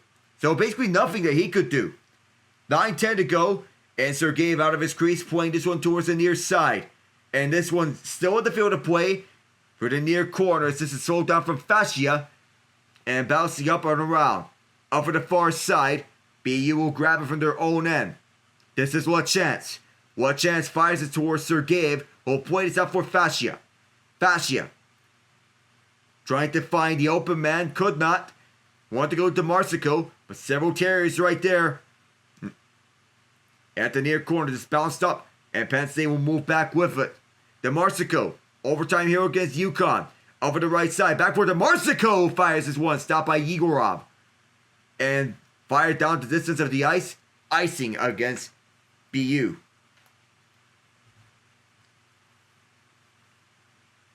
A lot of offensive firepower in this BU team as Devin Kaplan leads the way. Cole Hudson fakes out a man and with the sheer patience finds the open Iserman across from him past Crespo, who tried to focus onto the puck but couldn't do much. Stuck on an island. Nothing that he could do. Nothing that Sergeyev could do.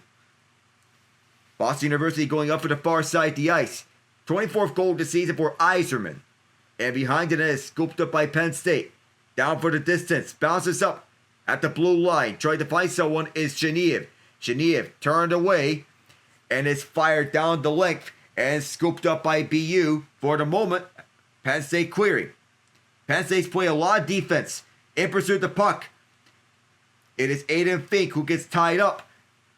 Poking to himself is Genevieve, or rather Laubach, but it's cleared all the way down by BU. Will this be another icing? No, it will not, as Sergeyev plays this one out for Christiansen. Christiansen, in a hurry, moves it to Mack as he was pressured. Or rather, that is Eamon. Laubach. Laubach backhanding one towards the goal, hit the side of the cage, and is keeping it away Svoboda. Svoboda through the far side, finding his man Rukanakis. Svoboda in pursuit of the puck. Again, as this is a race for this loose puck at the far corner. Rukanakis is all tied up by Jimmy Dowd Jr. Dowd on Rukanakis, still on this ferocious tied up. Set it for Amante! Sergeyev made the stop, and the officials seem to have lost sight of the puck. It might have bounced out onto the mesh. And then back onto the field of play with 7:06 to go. And that is where we'll go to break.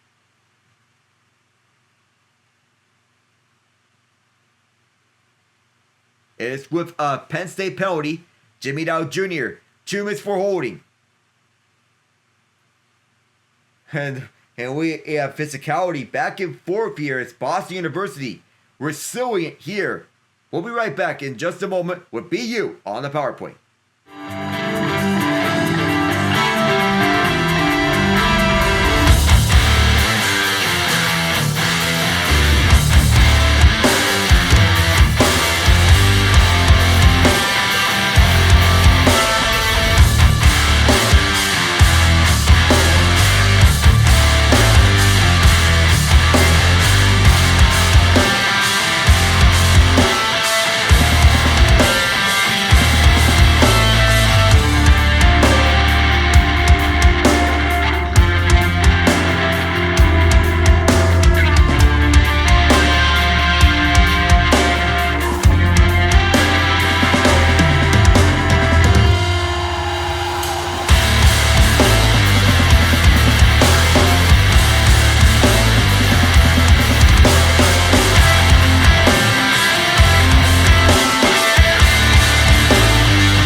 Cole Hudson showing himself as one of the more physical players throughout this tournament. And that showed when BU trounced on Ohio State 8-3. Revenge for the loss that came 2 years ago when Ohio State trounced on them 8-1. And now the favor's been returned. And here's the breakaway. In comes Dane Doyak. Stopped by Igorov. What a stop there on a shorthanded break. Boston University not trying to give up too many chances like that one. They go back inside the zone. On the left point, trying to expand their lead to 3-0. All the way back to the left point. Waiting with this is Cole Hudson. Hudson waits a bit as he moves up front. Quick shot, tip in front. And Sergeyev was right there. And it's clear. Went over the head of one of the Terriers. And Igorov is going to play this one out. Waiting with this now is Jack Page as he'll drop it back. Moving up in the middle, Ryan Green. On the left side, return feed for Green was blocked up. And as one went out of play, the Penn State players noticed that. 1:11 to go here on this power play. But right after the faceoff win by Penn State, Dane Doyak was gone. Ryan Green was caught on an island and did not see that one coming. Doyak tried to go coast to coast for a shorty. 2-0 Boston University with 6:17 to play. And Rhett, the Terrier, that's the mascot of the BU Terriers, here at Enterprise Center trying to fire up this team. On this faceoff, Penn State wins another one, but it's delivered at the far corner. And after this one, it is Amon on the rush 2-on-2. Penn State trying to score here short-handed. A far side shot was stopped by Yegorov, and it's out of play. 6:05 to go here, and this BU team is normally sharp when on the man advantage. But here it's not been the case. Guy Godowski has turned this program around, taking it from a club hockey team to an NCAA D1 team. Penn State's penalty kill is 34th in the nation. Boston University's power play, 4th in the nation. 6 minutes to go in the period. And BU wants to get back with this one on the man advantage after allowing 2 chances. Up for the near side of the ice. Blowing its way by Hughes, who scored the first goal. Bouncing up. And this will be collected at the far half boards by Harvey. Both teams chopping at this puck, going down as one of the Terriers. Holding this one inside. No quick shot there as everything was closed up. Is there going to be a centering pass? No. As this will be chopped around. BU trying to keep this one as Harvey in pursuit. Still in pursuit. Bednarik was right there. And a chip. Oh, there might be a trip. That's going to end the Boston University power play.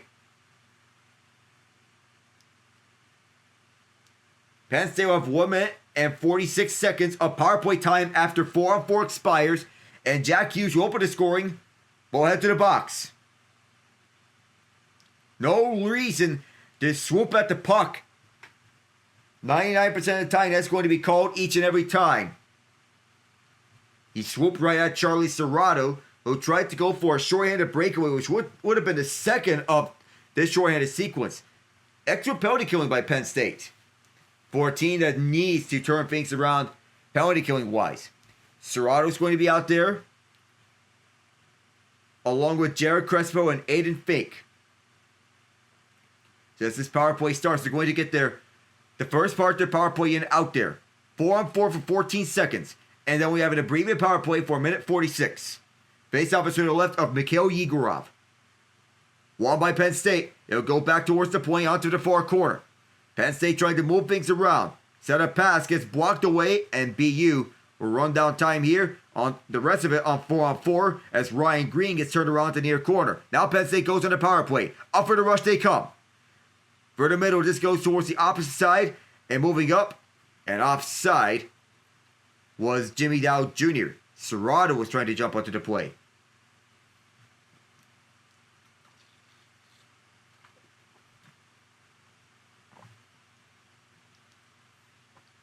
And still, you wonder how this is going to fare for both teams. Penn State, they forced overtime in the last game, but that was when they were trailing by 1 against UConn. They had trailed by 2 here at St. Louis against BU. And they've been outshot 21-14. Off this faceoff, trying to scoop this one up as DeMarsico, but BU gets this one all the way down the line. 1:30 to go here on the man advantage. And this is Dowd Jr. Jimmy Dowd Jr. will drop this one back and they move it up. Up at the left side, Serrato denied entry. He and DeMarsico as BU will restart again. Dowd once again for Fink. Aiden Fink will turn around and spin and then activate up. Aiden Fink for Charlie Serrato. Onside is forced to Dowd. At the top of the slot, this shot was blocked and it bounces onto Dowd who gets a hand onto it. Serrato. Charlie Serrato, who has been hot. Right in this one, and this gets dropped back again. Dowd. Waiting at the right point. And it is Aiden Fink there. Now at the top of the circle. Smack back across. It is Fink who fires it. Stopped by Yegorov. BU tried to clear it, but Fink just holds this one in. Fink will deliver it. And here's Dowd. Dowd tried to return it. Intended for DeMarsico, but a good clear by the Terriers to send this one down. In college, there are no trapezoids, so you are allowed to go outside the trapezoid area. Penn State moves up for the near side. Genev is out there. Danny Genev gets cut off. And Penn State looking to hold this one. Genev centers one up. And here's Shane. Ben Shane to Genev.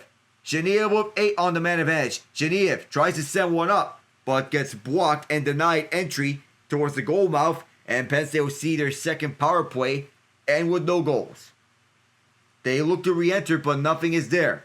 Just one shot in the last power play. And here comes the rush. 2-on-1 again. Quick shot. And Sergeyev this time is ready for it. Capone slammed right onto the glass after the matter of fact. 3:09 to go here in the second period.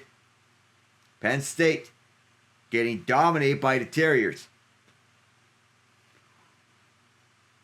Penn State's defense, which has normally been reliable, and errant miscue from Simon Mack that allowed that 2-on-1. We'll be right back in a moment.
Macklin Celebrini and Lane Hudson.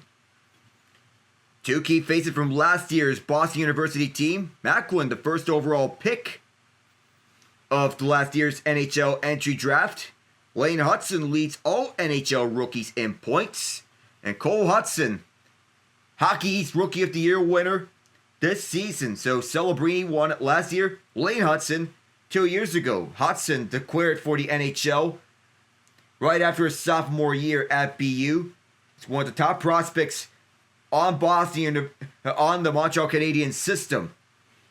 And he's in a position where he can dominate in future years. He's been the top defenseman offensively for the Canadiens this season. Could likely be the favorite for the Calder Trophy.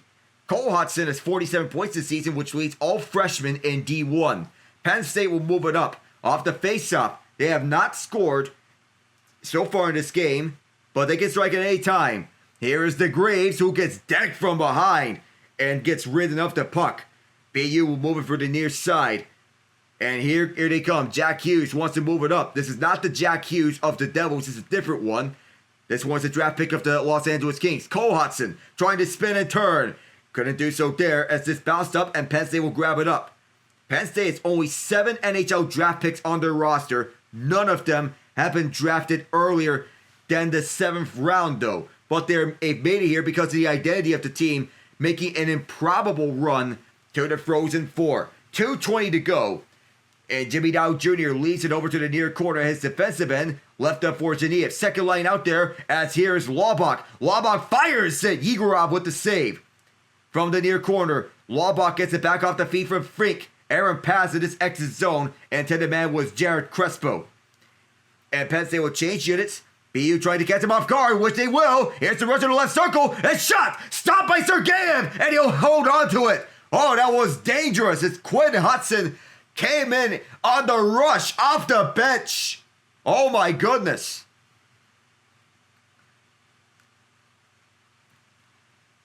When exactly as the game plan sounded as Quinn Hudson got the feed on the rush on the left circle. Arseny Sergeyev holding his own with the prospect of the Calgary Flames. There could be implied at the highest that he could be a fringe backup of the NHL, but who knows if he's going to reach the NHL. But he was playing out of his mind ever since he recovered from an injury in January. Fed up front to the right point as Gavin McCarvey feeds around the horn. Over the near corner is turned away. That went off of Peters.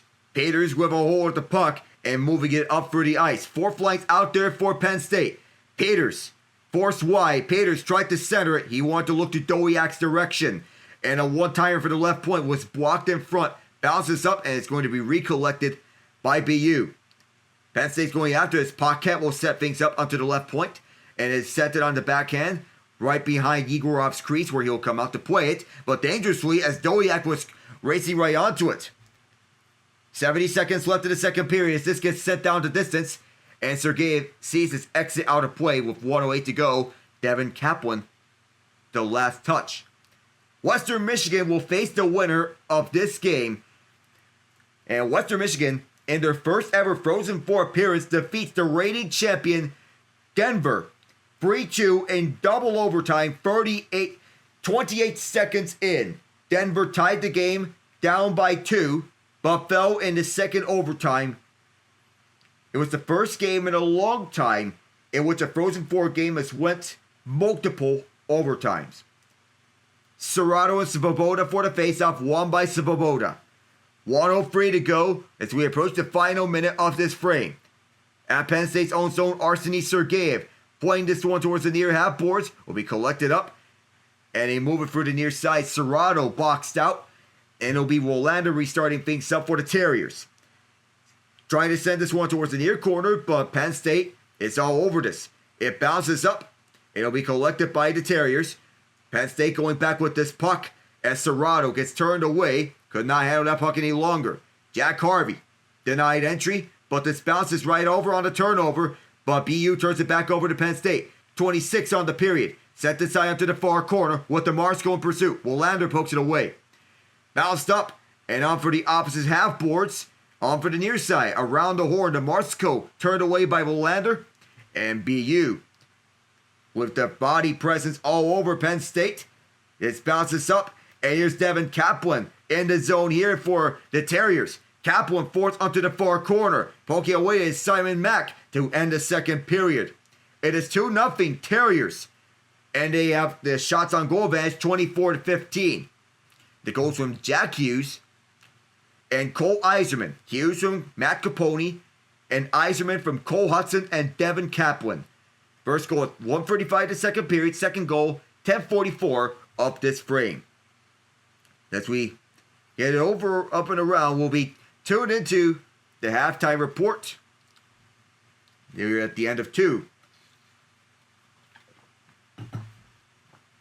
So, get on board. What's up, Court? So, getting onto the halftime report as we check everything around the NHL.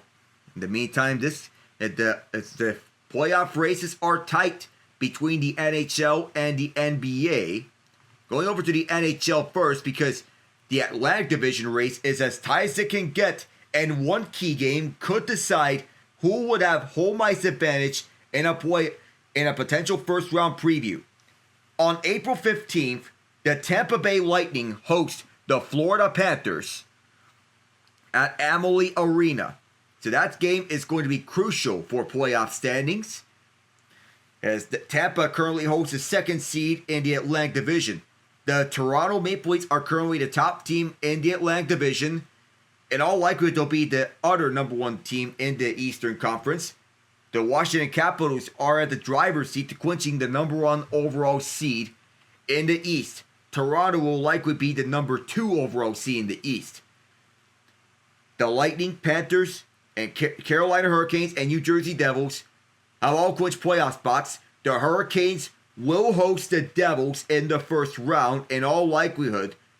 Playoff seeding has not been confirmed, but the Hurricanes are currently 46-27-5, 97 points, and more regulation wins than the Devils. So it is official. The Hurricanes will be hosting the Devils.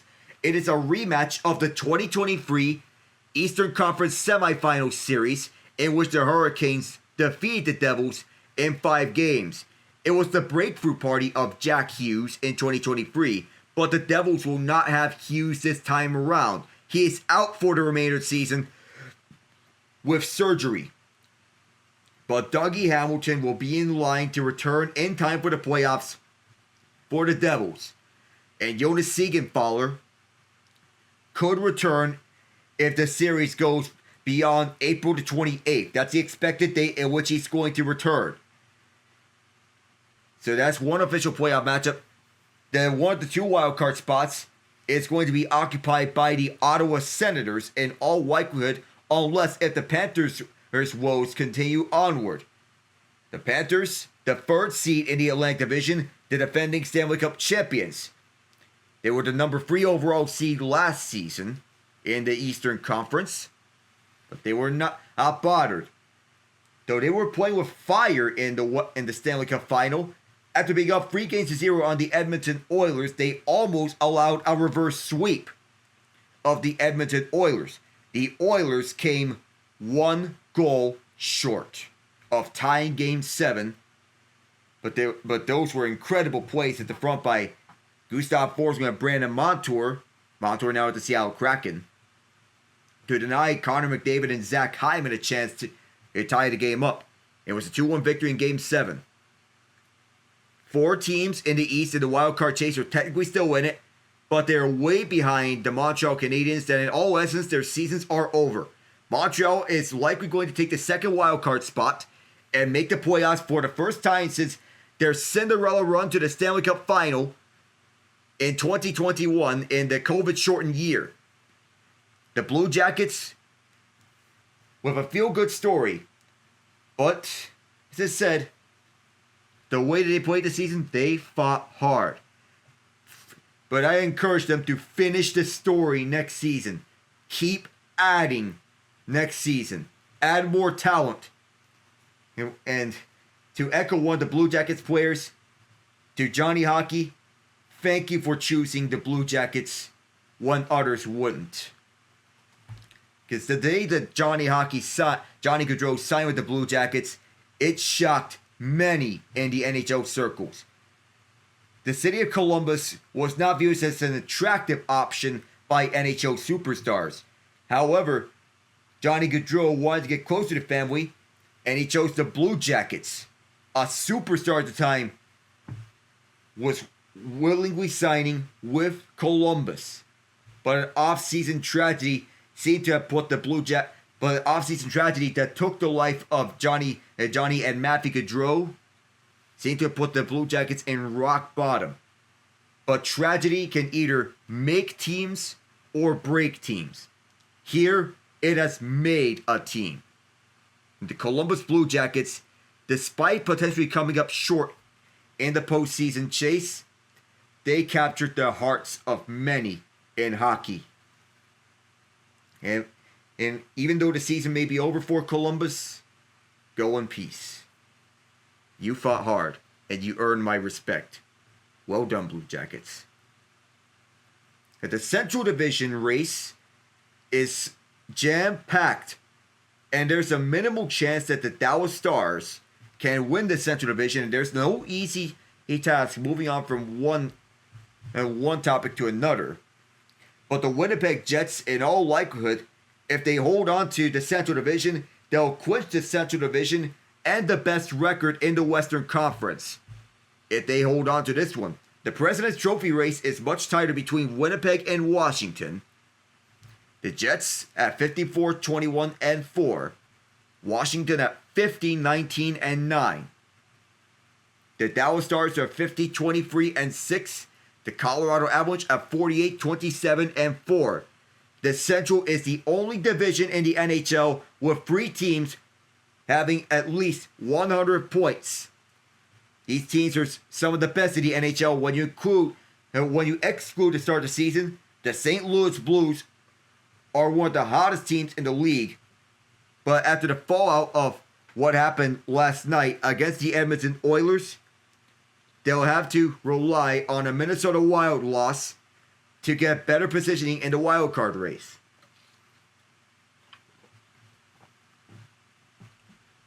In the wild card chase, all but one team have been eliminated from the teams for the teams that are behind the 2 wild card teams. The only team that stands is the Calgary Flames, with 4 games left on their schedule and 5 points behind the Blues for the second wild card in the West. The Wild and Blues are tying the standings at 93 points apiece. The Wild hold tiebreaker with games at hand, as they have 3 games left on their schedule. The Blues have 2 games left on their schedule. The maximum amount of points the Blues can earn is 97. For the Wild, it is 99. You go over the maximum amount of points each team can earn. For the Maple Leafs, it is 108.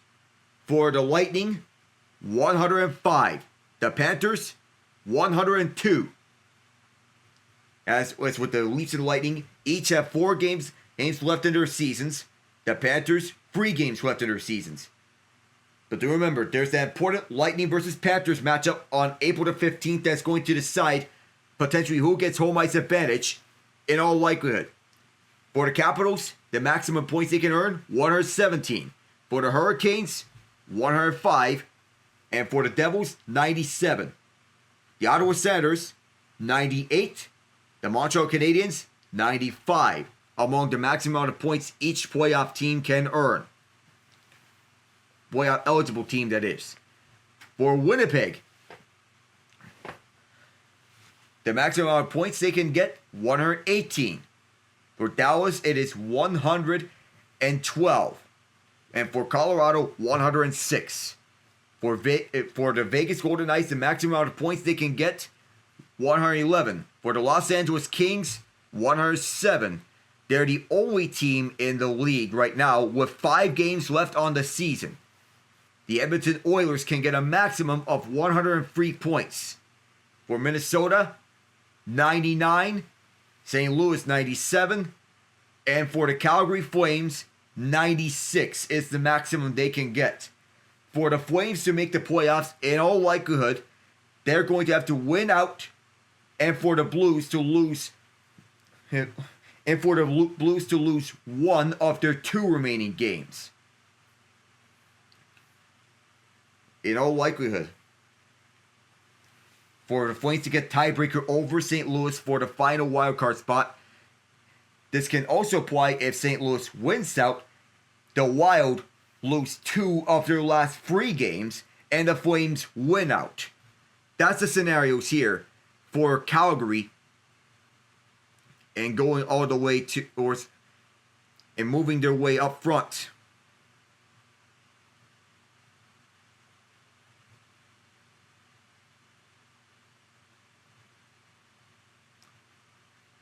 So the 2-on-1 previously, Quint Kesenich interviewing Cole Eiserman on the way up front. Eiserman, the top prospect on the New York Islanders, alongside Callum Ritchie. And as for the NBA standings, take a look at this. The Cleveland Cavaliers have clinched home court advantage at 63-17 their record, with 3 games left on their season. The Boston Celtics have clinched the 2 seed in the Eastern Conference. The fight for the 3 seed is a fierce one between the New York Knicks and the Indiana Pacers. The 5th seed is going to come down to the Milwaukee Bucks and Detroit Pistons. The Bucks are on a 6-game winning streak, though. With both teams have 2 games left on their respective seasons, so are the Knicks and the Pacers. Celtics with 2 games left, and the East play-in field, the Magic, Hawks, Bulls, and Heat. The Magic, at 40-40, will likely get the 7th seed. Hawks at the 8th seed. Bulls and Heat fighting for the 9-10 spots. In all essence, both teams are 7-3 each in their last 10 games. And for the West, a 3rd team has clinched a playoff spot. That is the Los Angeles Lakers. The Phoenix Suns elimination assures that the Dallas Mavericks will be playing in the play-in. The Oklahoma City Thunder and the Houston Rockets, the top 2 seeds. 3 through 8 is jam-packed between the Lakers, Denver Nuggets, Los Angeles Clippers, Memphis Grizzlies, Golden State Warriors, and Minnesota Timberwolves. Sacramento Kings are the only other team to have clinched a play-in spot. When we come back, it'll be the 3rd period here on the Frozen Four. Winner faces Western Michigan. I am Alec Nava. Stay tuned, everyone.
we'll have to see what is out for the rest of this game here, or regulation and wise that is, as Boston University leads 2-0 here at St. Louis, here at the Show Me State. And who knows if Penn State can show them something up front.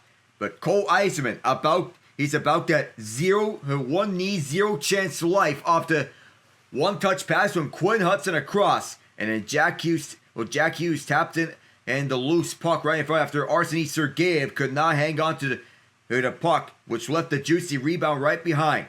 Hudson went on a rush with Eiserman right onto his left as Crespo is closing. Hudson timed it perfectly on the pass right under the stick of Jared Crespo. That's where we are here, entering this third period. And Penn State needs to get a lot more offense, especially through the neutral zone, because they've been slowed down a ton at the neutral zone. Transition offense hasn't been there for them. Third period getting set here from St. Louis, and we're underway. Final frame of regulation. BU up 2-0. They lead in the shots on goal department 24-15. And immediately a whistle as this was an icing. And it looked like there was a lost foot race from Danny Shaniev.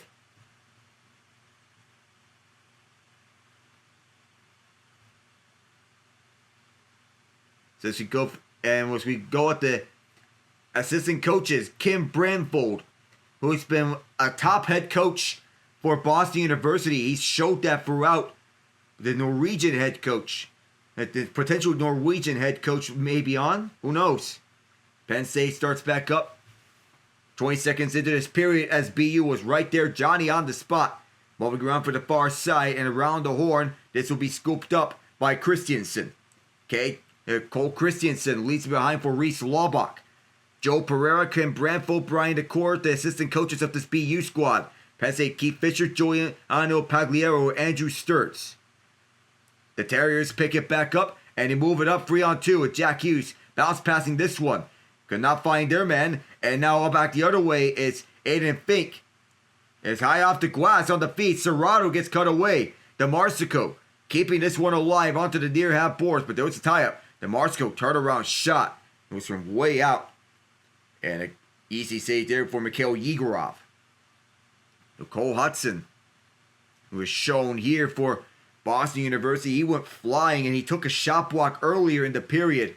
And even though his physical punishing presence almost led to a penalty, he was able to set up a dazzling play in which he set up a cross-ice pass, sliding it under the stick of Crespo to an open Cole Eiserman. He's the second freshman defenseman with at least 40 points in program history. A minute 2 seconds into the third period. Penn State needs 2 to tie it. But with the way that Boston University is playing, who knows about that one? DeMarsico tied up on the shot, and Boston University clears this one out. Will this be enough for an icing? No, it won't. Just short of it. And it'll be set up right across from Amon and then dumped in, down the distance. First to it is Boumediene. Far corner, Boumediene is tied up. And along the far half boards, Penn State could not keep this one. BU sending it to the near corner as they go for a change. And restarting is Fascia. Fascia will leave it across and then return it right back. Bounced up. And it's a foot race towards the puck. BU is the first one there. And for the far half boards, it's sent up. Kaplan slowing the pace down. Up into the far half boards, Eiserman fires. Sergeyev with the stop. He got a piece of it. Might have been a BU. Off this turnover as Penn State will get it back.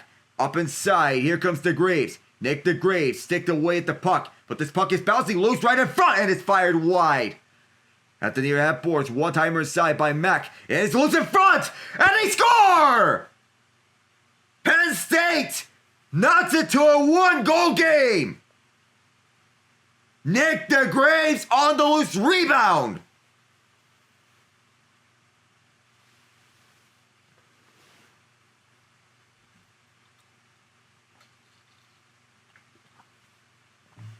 Tom Willander could not pick this one up but right in front, Nick DeGrace, one of his line mates, first misses this one wide. However, this was scooped up in front by Ben Shane, who chimed in on it to get this rebound. DeGrace is right there to cash in on the loose puck right off of Yegorov. And DeGrace gets his 4th goal of the season. Penn State's won. Can they get another here? And does this glass slipper still hit this mountain lion? Does its glass slipper fit this mountain lion's paw still? Up the far side. Bouncing up right for the far side of the ice. And BU will lead this one to the far corner. Penn State closes though. And the Terriers will turn it over. The Nittany Lions got one. They need another. Near the penalty box doors, Crespo senses the distance. At the far corner, Gavin McCarvey caught away off the stick check, and Aiden Fink keeping this one alive. Double teamed by Cole Hudson and one other Terrier. And for the near half boards, this bounces up onto the Penn State zone. Last touch by BU though, so it's an icing. So the whistle blows, so Penn State will get a chance here. Whatever Guy Gadowski said in the locker room in between periods, it might have worked. So much more. Trying to find a puck. Stopping onto the crease. To find a rebound. So we get back here. And leading up the way for a quick one-timer that went wide. And Dolia tried to chop at the loose puck. BU will scoop it back up. Sending it down for the far side. The ice. Several chops at it. Simon Mack has it again. Mack on for the near side. Bounced off of Shane. Shane sends it behind the net. And Willander gets punished. The Terriers move it back with numbers. 3-on-2. Drop behind. Lachance. And a shot. Stopped by Sergeyev. The rebound comes over to the far half boards. No chance there for Ryan Green. Sent in off the backhand from Simon Mack. And then behind the boards as it's chopped away at by Willander. At the far half board, being turned around is Amante. 2 Nittany Lions there to shove away Jack Harvey. Then it comes out in front. That dangerous chance was stick to side. Now Penn State going on a 3-on-3. Up front, here it comes! And Yegorov made the stop. As it's a pushing and shoving between Amon and McCarvey afterwards off the setup feed by J.J. Webush.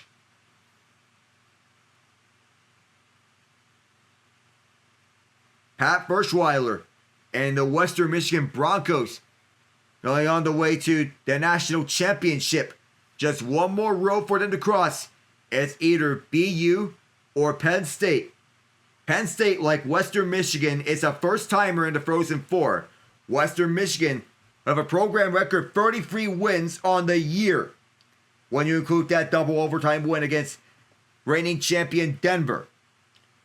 False star in the faceoff, which is to the right of Mikhail Yegorov. So it's a faceoff infraction. And getting tossed out is Svoboda. Brandon Svoboda is tossed out. At the left circle is a quick shot off the faceoff. It's blocked in front. But Penn State's able to hold it. From the left circle, it's a cut down low right behind the net. Several whacks at the puck, and there's a turnaround over the far corner. Penn State keeping this one alive on a stick. Webush tied up. And that tie-up came from Bednarik as Boston University wants to go back up with this puck. Nothing doing there. And Penn State will defend now as Jimmy Dow Jr. Position right on Devin Kaplan, who's waiting for reinforcements. From the right point, just a feed right back. And Sergeyev sees the shot pass, and he'll shut it down. Gavin McCarvey with that long shot from the right point. So, broadcast information.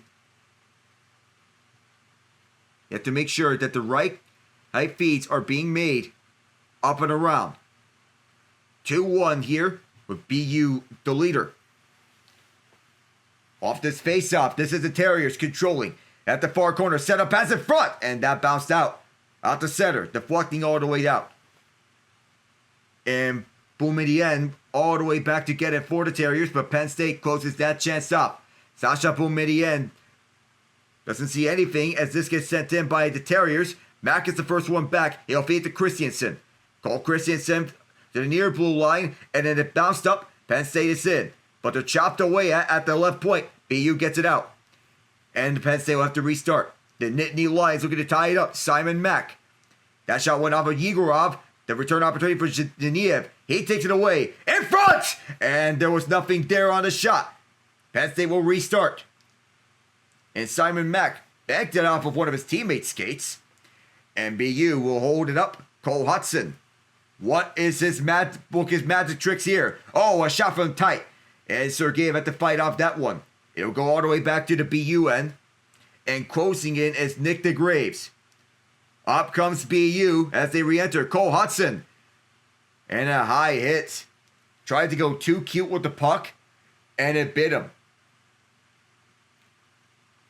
It seems that there may be a too many men on the ice penalty against the Nittany Lions.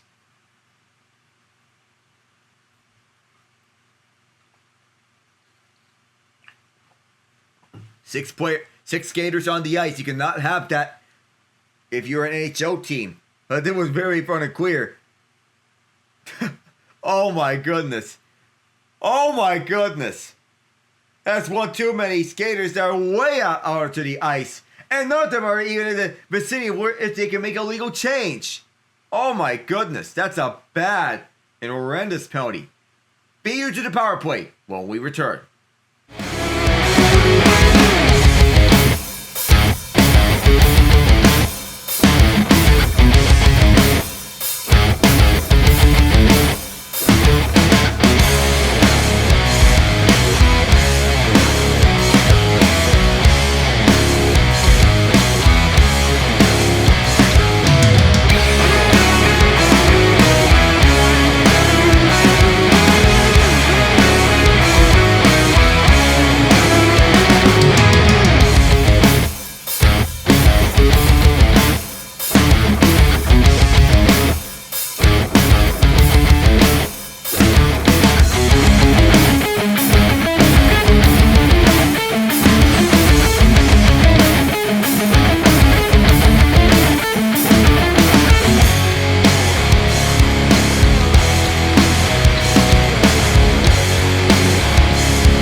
BU's power play, star-studded. Fourth in the nation in power play percentage at 28.4%. Penn State's penalty kill 79.3%, but they get the early clear. Last time Penn State was in the penalty kill, they had 2 shorthanded chances. Almost had 3. BU slowing the play down as they look to drop it back, in which they do. Yzerman set us up onto the far side. Set it past Yzerman. Partially blocked in front, and Penn State will get the clear. That block made life easier for Sergeyev to make the save. Quarters away for the power play is Cole Hudson slowing it down. Hudson takes his time with this and dropping it back. Has to get on side. Yzerman takes it in. On for the right point. Deep shot goes around. And for the near half boards, this is a chop at the puck as Penn State trying to get a takeaway shorthanded. Oh, there was a hit. And as Cole Yzerman went down, staying in 5-on-4 here for the moment. And Cole Hudson scoops it up, being chased. Penn State's giving chase to him as Laubach cuts off the approaching Terrier from the far outboards near the Penn State bench. And Penn State doing an excellent job of penalty killing. Here they have the puck. Looking to drop this one back. Dowiak to Simon Mack. Mack will just shoot this right onto Yegorov to kill off some more time. And BU is finding nothing here on this power play. This is excellent penalty killing for the Nittany Lions. 35 on the man advantage as they move it up. Oh, and they lose the puck. They get it back though. But not looking good for this BU power play. Jack Harvey gets this possessed. Penn State shooting this one down. At the near side, 20 on the power play. Is there going to be a stick lift here from Penn State? No, it's going to be a drop pass off. 13. Moving it through the middle is Harvey. On to Bednarik. Bednarik dropping it all the way back towards the left point. And then gets the return feed back. It is Jack Hughes. Hughes with 1 second. No power play goals here for BU. Set a pass in front and a go there. Just one shot the last power play. As that shot was fired wide, Penn State tried to clear. The Terriers hold it. On for the near half boards. A spin and turn. As DeMarco's trying to whack at this loose puck at the near corner. Several players there, including Eamon. And now with speed here up for the right side. Again, and cutting away with it is Shane. Shane keeps a hold of it. Shane tried to center it. Going to do so as this stayed in. Over the left circle. A tie-up on the shot. But Shane is able to hold it. Shane feeds the one backwards. Too many Terriers there. The Terriers clear this one out through center. Penn State will restart. And moving up is Mack. Mack with a hold at the puck as he shoots this one around for the horn. Out inside. And Penn State trying to get this one on for the way. Here's Mack. Tees one up. And this bounce onto Ugrov. Loose in the front. Ugrov is down. And the puck came loose. The officials lost sight of it. They'll blow the play dead. 11-24. Penn State coming alive here in this third period. That penalty kill paved the way here for this being a one-goal game. All they got to do is tie this one up. Ben Shane was at the front, and so was Dane Doliak. There are two big penalty killers. The defeat at the one-timer from Mack, which was deflected by Shane at the net front. Yegorov trying to locate this, and he was having trouble with it. Penn State has no power play goals allowed against non-conference opponents. Off this face-off, a shot from Fink went wide, and Boston University wants to clear it. They do. They handle it near their own bench. 7-2 the shots on goal in favor of the Nittany Lions in this period. The Terriers have to wake up at some point. They're falling asleep here. Here's Ryan Green who drops it. Walking around for the left point is Cole Hudson who sees no options and he'll send this one down for the lane. BU holds this one though. And here is Lachance who fires and is caught by Sergeyev. With 10:54 left in the third period. The Arseny Sergeyev put on a masterclass effort the last game for Penn State. 42 saves against UConn. UConn won their first ever Frozen Four tournament game when they defeated the Quinnipiac Bobcats 4-1 in the Allentown Regional Semifinal. One of the Nittany Lions, Arseny Sergeyev is getting looked at on his pad by the training staff.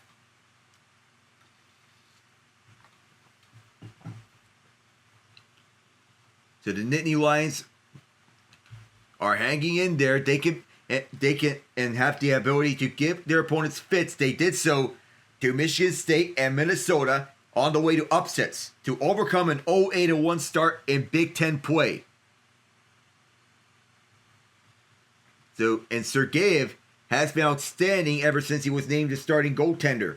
It was a transfer from the UConn Huskies. If Sergeyev can't go, John Seafarth is the backup goaltender in any case. Sergeyev is going to stay in the crease. He'll have to face off to his right. Jack Hughes to take the face-off for the Terriers. And Penn State wins the face-off. They'll recollect it from Eamon. Fade through the far half of the boards, but BU is able to hold his own. Fascia tied up. He's able to free up space for Eamon. Tyler Paquette. Paquette leads this one up, and Keaton Peters gets spun and twisted. This will likely be... Oh, it was waved off on the icing. It's made way over to Sergeyev. Nearly at the halfway mark of this third period, and this one sent down the ice. Yegorov out to plate it. Cole Eiserman starting it up. Eiserman, first round pick for the Islanders. Pass pickpocketed, and moving back with this is Fink. Fink could not hold his own. Eiserman goes the other way with this. Eiserman forced out the puck, but holding his own is Kaplan. One-timer Eiserman! And that is caught by Sergeyev, who will hold on to the puck with 10:08 to go. It's set up by Bednarik. The most intelligent shots being one-timers, as it allows you free up open space as Devin Kaplan's frees up room for Bednarik to fire a shot from the top of the left circle. Almost in the spot where Chris Kunitz scored his double overtime winner against the Ottawa Senators. Don't want to bring dark memories back for Ottawa fans. They just made the playoffs. Come on, me. Tie up. Cole Eiserman had it off the face-off but lost it. And going down to lay is Carson Dyke, the extra skater for the Nittany Lions. The Terriers have it once again. Moving for the near side. Eiserman will dump this one around the horn near side. And this goes off the side of the cage. Penn State moving this one up. Takes a bounce. And off the stick lift, the Nittany Lions moving in with speed. Here comes Serrato. Serrato setting up right in front. This takes a weird bounce. And this one kept out. BU. Moving back with this is Cole Hudson. Deep for the right point. Is caught by Sergeyev. Hold on to it. 9:30 to go in this third period. It is still 2-1 BU. The Terriers trying to hold on to their 1-goal lead. The Nittany Lions trying to even it all up. Jack Hughes. The first goal. Goal scoring coming from him, Cole Eiserman, and Nick DeGraves. We'll be right back in a moment.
In the 2009 National Championship game, the BU Terriers defeated the Miami of Ohio Redhawks 4-3 in overtime. And Colby Cohen was the most outstanding player at that tournament. He's an analyst for the NCAA on ESPN's ice hockey coverage. And here they are covering the Frozen Four and the National Championship game. John Bucci-Ross and Colby Cohen that are. Quint. And the ringside reporter being Quint Kesenich. You can watch this game on ESPN2. I am handling the Twitch duties. And it's Square Spaces duty. Simon Mack off the faceoff. Alec Nava on the play-by-play here. Square Spaces and Twitch. This bounces up and around as Penn State wants to move this one inside. They do. Right around from Cole Christensen. At the far corner, the Terriers send it to the opposite corner. Penn State timing this one. Igorov was in trouble. And through that small hole, he grabs a hold of it as Dowiak gets shoved by Svoboda after that. It was precarious. It was a precarious look as Igorov had to react quickly. It was a surprise shot. Dowiak provides the net front screen. It's Ben Shane and the third line showing themselves their worth. 9:08 to go here in the third period. It'll be the top line for Penn State on the draw to the left of Yegorov. They've won 31 of 51 faceoffs here so far. They won on 32nd. Tie up on the draw. BU grabs it and moving up is Jack Hughes. Hughes swings it to the right side. Cross-ice pass gets turned away and down goes a Terrier and a Nittany Lion. One of them was Shayla Chance. DeMarsico leads it for Weebush. JJ Weebush bounces up on the shot. And this is out in front. Loose puck towards the crease. And this was kept out by Yegorov. Matt DeMarco could not hold his own, so he'll spin around and fire this one around the horn far side. 8:35 to go here in the third period.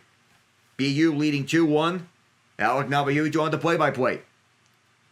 Slowly with this as Boston University slows down the pace of play. Walking the point left side is a drop pass from Green for LeChance. Set up pass kicked out by Sergeyev. And moving down is Fink. And rushing in is Simon Mack as the trailer option. Quick shot stopped by Yegorov as this puck comes behind him. Mack leaving for a quick shot right at the side of the cage for Yegorov to keep this one out. Mack in front. Yegorov in trouble. Simon Mack tried to set up in front. Tie up. But BU clears this one in time. A rush for the puck. Shane LeChance gets beat out by Cole Christensen. Cole Christensen keeping this one back for Penn State. And here's a one-timer for the top of the slot. Blocked! What an effortless block by BU as Christensen fires another one. Rebound chance. Yegorov got another one. On the far side, Boston University trying to move this up with speed. No partial break there. And they'll go offside. They were late on the entry. Very late. Devin Kaplan could not keep this one in, and he's just smirking. The defense of Boston University going after this puck. Danny Geniev firing a howitzer of a shot with Shane LeChance selling out his body to take the hard contact, willing to do the dirty work. And Shane LeChance, a gritty warrior of this team. Penn State moving it for the far side, firing this one down the ice. Around the horn, Ben Shane tied up at the near half boards, but is held in by Eamon. Cleared out by BU. Race for the puck. It's going to be well short of an icing. Tie up on the puck. Sergeyev was right there. And shoving his man out of the way as Fascia is behind the net. Eamon going over to the far half boards for Dowiak. Here's a turnover from the top of the slot. Stopped by Sergeyev on the quick shot. There's a loose stick in front. No time to pick it up. 4 Nittany Lions have sticks. And it's cleared out. Dowiak over the far side of the ice. Dowiak is tied up. And it bounces onto the opposite side. Ben Shane couldn't get anything there. And BU clears this one out. Mack will send this towards the BU zone. Where the Terriers will think about this one. They send this one inside. And waiting with this is Capone. Capone fires. And Sergeyev holds his own. Right around that loose stick that was sitting idly by at the zone. Jared Crespo. And what an individual effort there from Capone to try to handle this one on his own. And to move around Jimmy Dowd Jr. Trying to create opportunities for himself. Sergeyev was right there on him. Dowd stood with him, not allowing him a lot of room. He's a 7th round pick in the 2023 NHL draft. Capone, that is. This is a face-off win by BU, but it goes onto the far half boards. Picked up by Penn State. Down for the ice. And down through the far corner. Dumped in by Dyke. Well, Lander tried to hold it, but a shot for the left point fired wide. Mack was right there.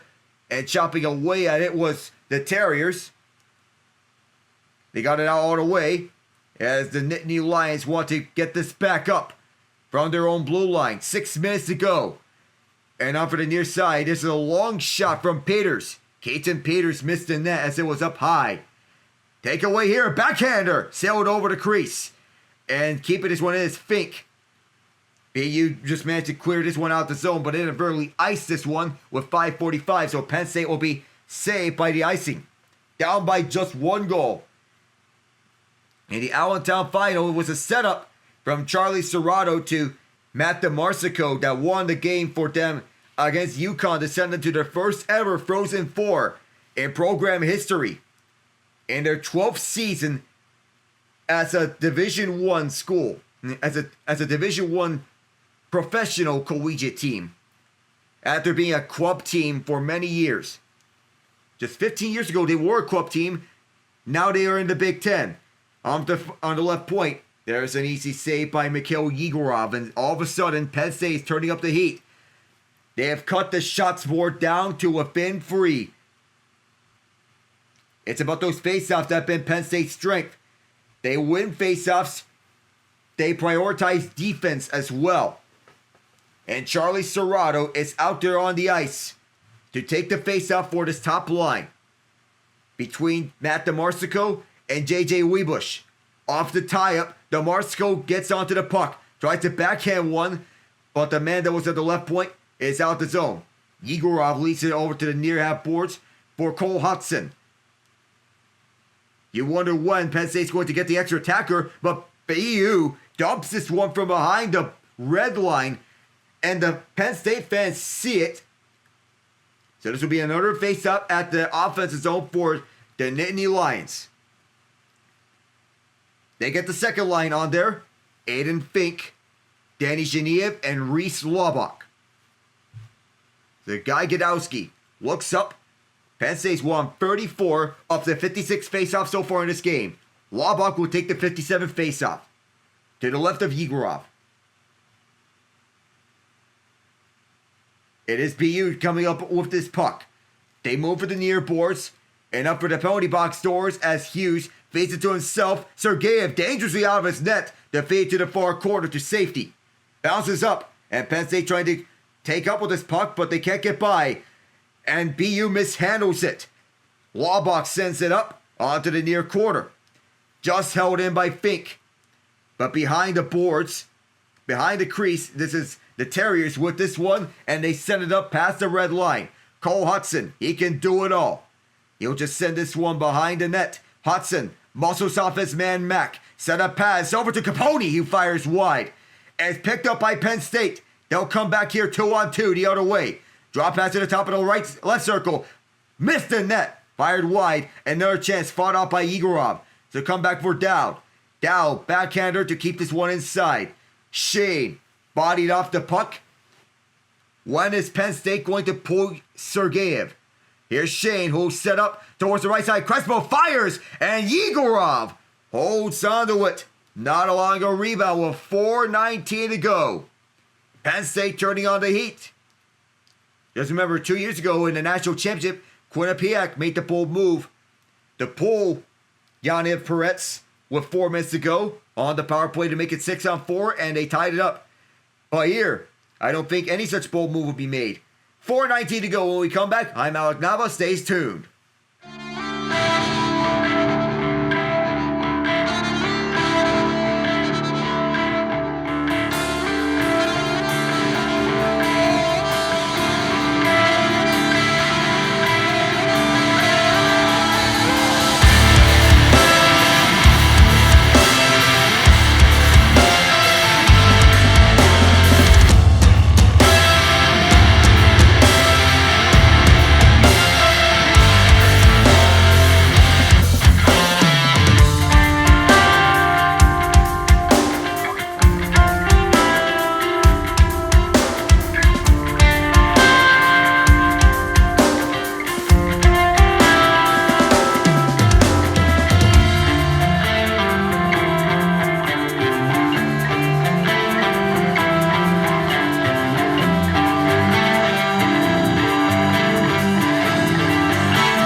Cole Hudson has been everywhere in the first 2 periods, but Penn State has turned up the heat to try to shut him down, so he goes to one of his teammates to get a wide open look. So that's what he does. Penn State's the gritty team that never quits. The identity of this team has always been consistent. They never back out of anything. And with 4:19 to go, you can expect that Penn State is going to make a push and try to test BU and get on their nerves. Hudson has 5 shots on the night. Cole Hudson, that is, not Quinn Hudson. But these two are leading BU in points scored this season in the NCAA. 4:19 to go. Terriers lead 2-1. Nittany Lions trying to tie. Face-off is to the left of Yegorov. And Ben Shane wins this draw. And a drive from Mack fired wide. Puck collected at the far half boards. And in pursuit is Dowiak. Gonna get that one. Dowiak is getting double shifted. Mack on the hold, but a tie-up. Somebody's fell down. Bednarik gets this in deep. Mack to retrieve. Approaching Terrier. Oh, he gets decked from behind. Right behind the crease. And Shane gets one away for the Nittany Lions and will send it towards the bench side. Now opposite side as Christensen. Cole Christensen with less than 3:45 to go. You'll have to try again. Genevieve holds on to this one. Danny Genevieve on for the far side. The entry is rejected. Genevieve will restart one more time. Crespo. Jared Crespo sends it up. Long stretch pass. This takes a bounce. No, this does not take a bounce. It's an icing. Wabach thought he got it, but there was no bounce off his stick. It'll be an icing. And he did his job in pursuing this puck. But the puck goes onto the opposite side. He thought this icing was going to be waved off, but this takes a bounce off the wall. They got rid of touch icing years ago to avoid potential serious injuries, like what happened to Joni Pitkinen. Reese Laubach loses a draw, and with a hold of this at the left point, Boumedienne behind the net. The Terriers trying to get an insurance marker, goes back towards the point for Boumedienne. Setup pass doesn't go. Penn State trying to activate the heat here. Danny Genevieve facing to himself at the near corner. Genevieve trying to send it backwards, but it's a tie-up at the right point. Penn State barely keeps it alive, but BU exits with this puck, and they send it down. Sergeyev, when is he going to get to the crease? Dangerously plays this one out, and over the near side, fired into zone by Laubach. Laubach is held inside by Fink, but BU will get it back, and from the red line, sending it down the distance.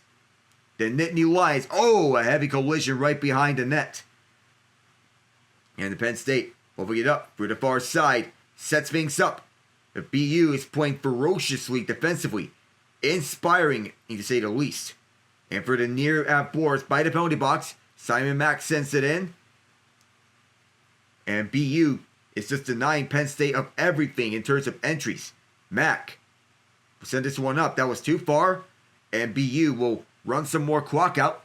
And this one sent wide of Sergeyev. Picked up by Mack. At the far corner, the Nittany Lions trying to tie it up at 2 apiece to send it to overtime.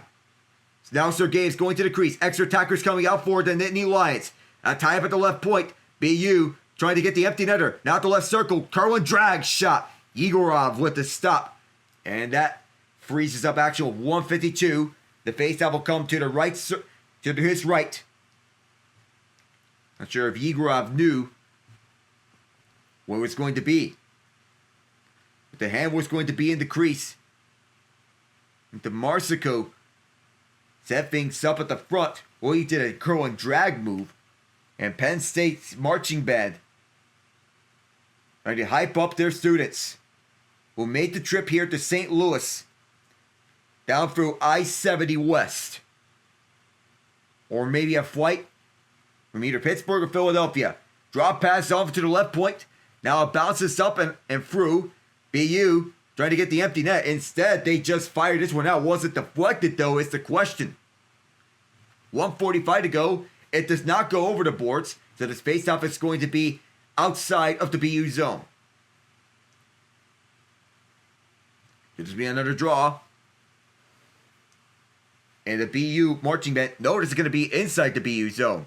6-on-5 here for Penn State. They win another faceoff. Quick shot. Yegorov shuts it down with 1:41.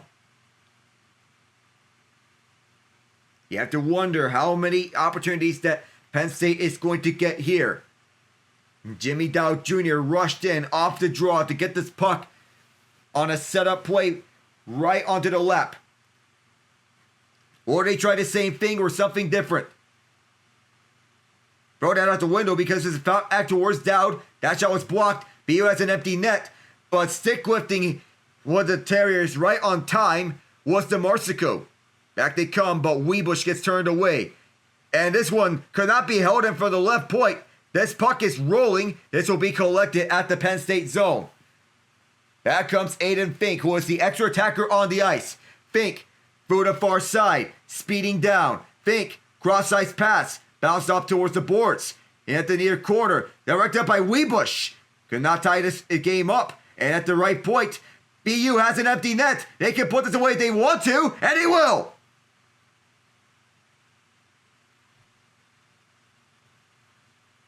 Jack Harvey seals the deal for the Boston University Terriers with 59.6 to go, and what has been a tight one.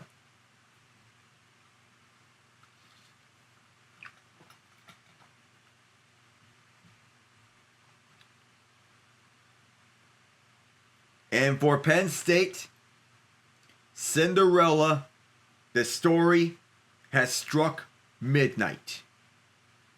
Penn State trying to claw their way back with defensive pressure. Michigan State, Minnesota, Ohio State, Michigan. Many did not expect this Penn State team to make it to the tournament, let alone make it to the Frozen Four with the way that they started.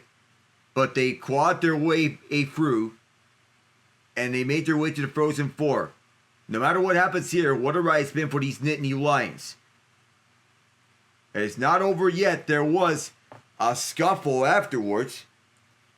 And Shane LaChance is obviously upset. He got leveled up high. And Cole Hudson was caught. And Reese Laubach, he was within striking distance. But that is not what you want to do late in a game in any situation. It's Laubach level Hudson. And then a retaliation from Ryan Green afterwards. That looked vicious. Nothing really to lose here. But BU will play the rest of this game on the power play. That's not a really smart play at all from Laubach. That pretty much gets the final nail in the coffin here for Penn State. And some upset players here on the bench. And the fans who came here to witness this, nothing to be ashamed of. As Penn State made it all the way in a season that nobody expected. 45 seconds as Penn State's looking to go 5-on-5 the hard way. So Boston University will pick this one up. And Sergeyev is not exiting his crease, but moving back with this is Dowiak. Will hold on to this one and then just fire it down right onto Yegorov. The Boston Terriers. It's been a long time coming for them since they last made it to the national championship. Here's a quick shot from the right circle that was blocked out of bounds. And it's a pushing and shoving afterwards. Don't want to do that. A tough game against UMass for Boston. For one of these games, UConn. For Penn State, they beat Maine in the first round. UConn the second round. Those two teams, no slouches. Respectable organizations. And UConn make it to the tournament for the first time under head coach Mike Cavanaugh. And Boston University seeing the finish line closer within sight, but not all the way. 1:25 to go here. On their man advantage, but in all essence, it's going to be the rest of this game. 16.5 seconds to go until it's all wraps. This team, having made their 25th Frozen Four appearance in the program's history, never under Jay Pandolfo, in which they made it to a national championship game until now. For the first time in a decade, the Boston University Terriers will be playing for a championship.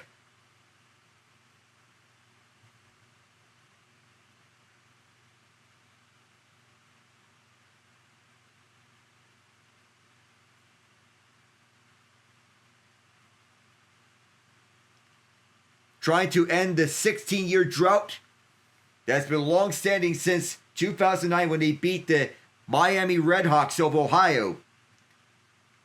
And they're one step closer. The final hurdle being the Western Michigan Broncos. It's Jay Pandolfo. For him, third time is the charm. He finally gets a chance to get himself towards glory as a coach. Maybe as a player, but not as a coach. And it's alma mater. And looking to finish the job here. Unfinished business from last season to pick up what he left off for us with Macklin Celebrini. Scoring summary. Jack Hughes from Macapone at 1:35 of the second period. Cole Eiserman from Cole Hudson and Devin Kaplan, 10:44 of the second period. Nick DeGraves from Ben Shane and Simon Mack, 2:15 of the third period. And Jack Harvey from Tom Willander and Jack Hughes at 19:01 of the third period. The empty net goal that sealed the deal. That's all from Enterprise Center at St. Louis. I am Alec Nava saying so long and good night.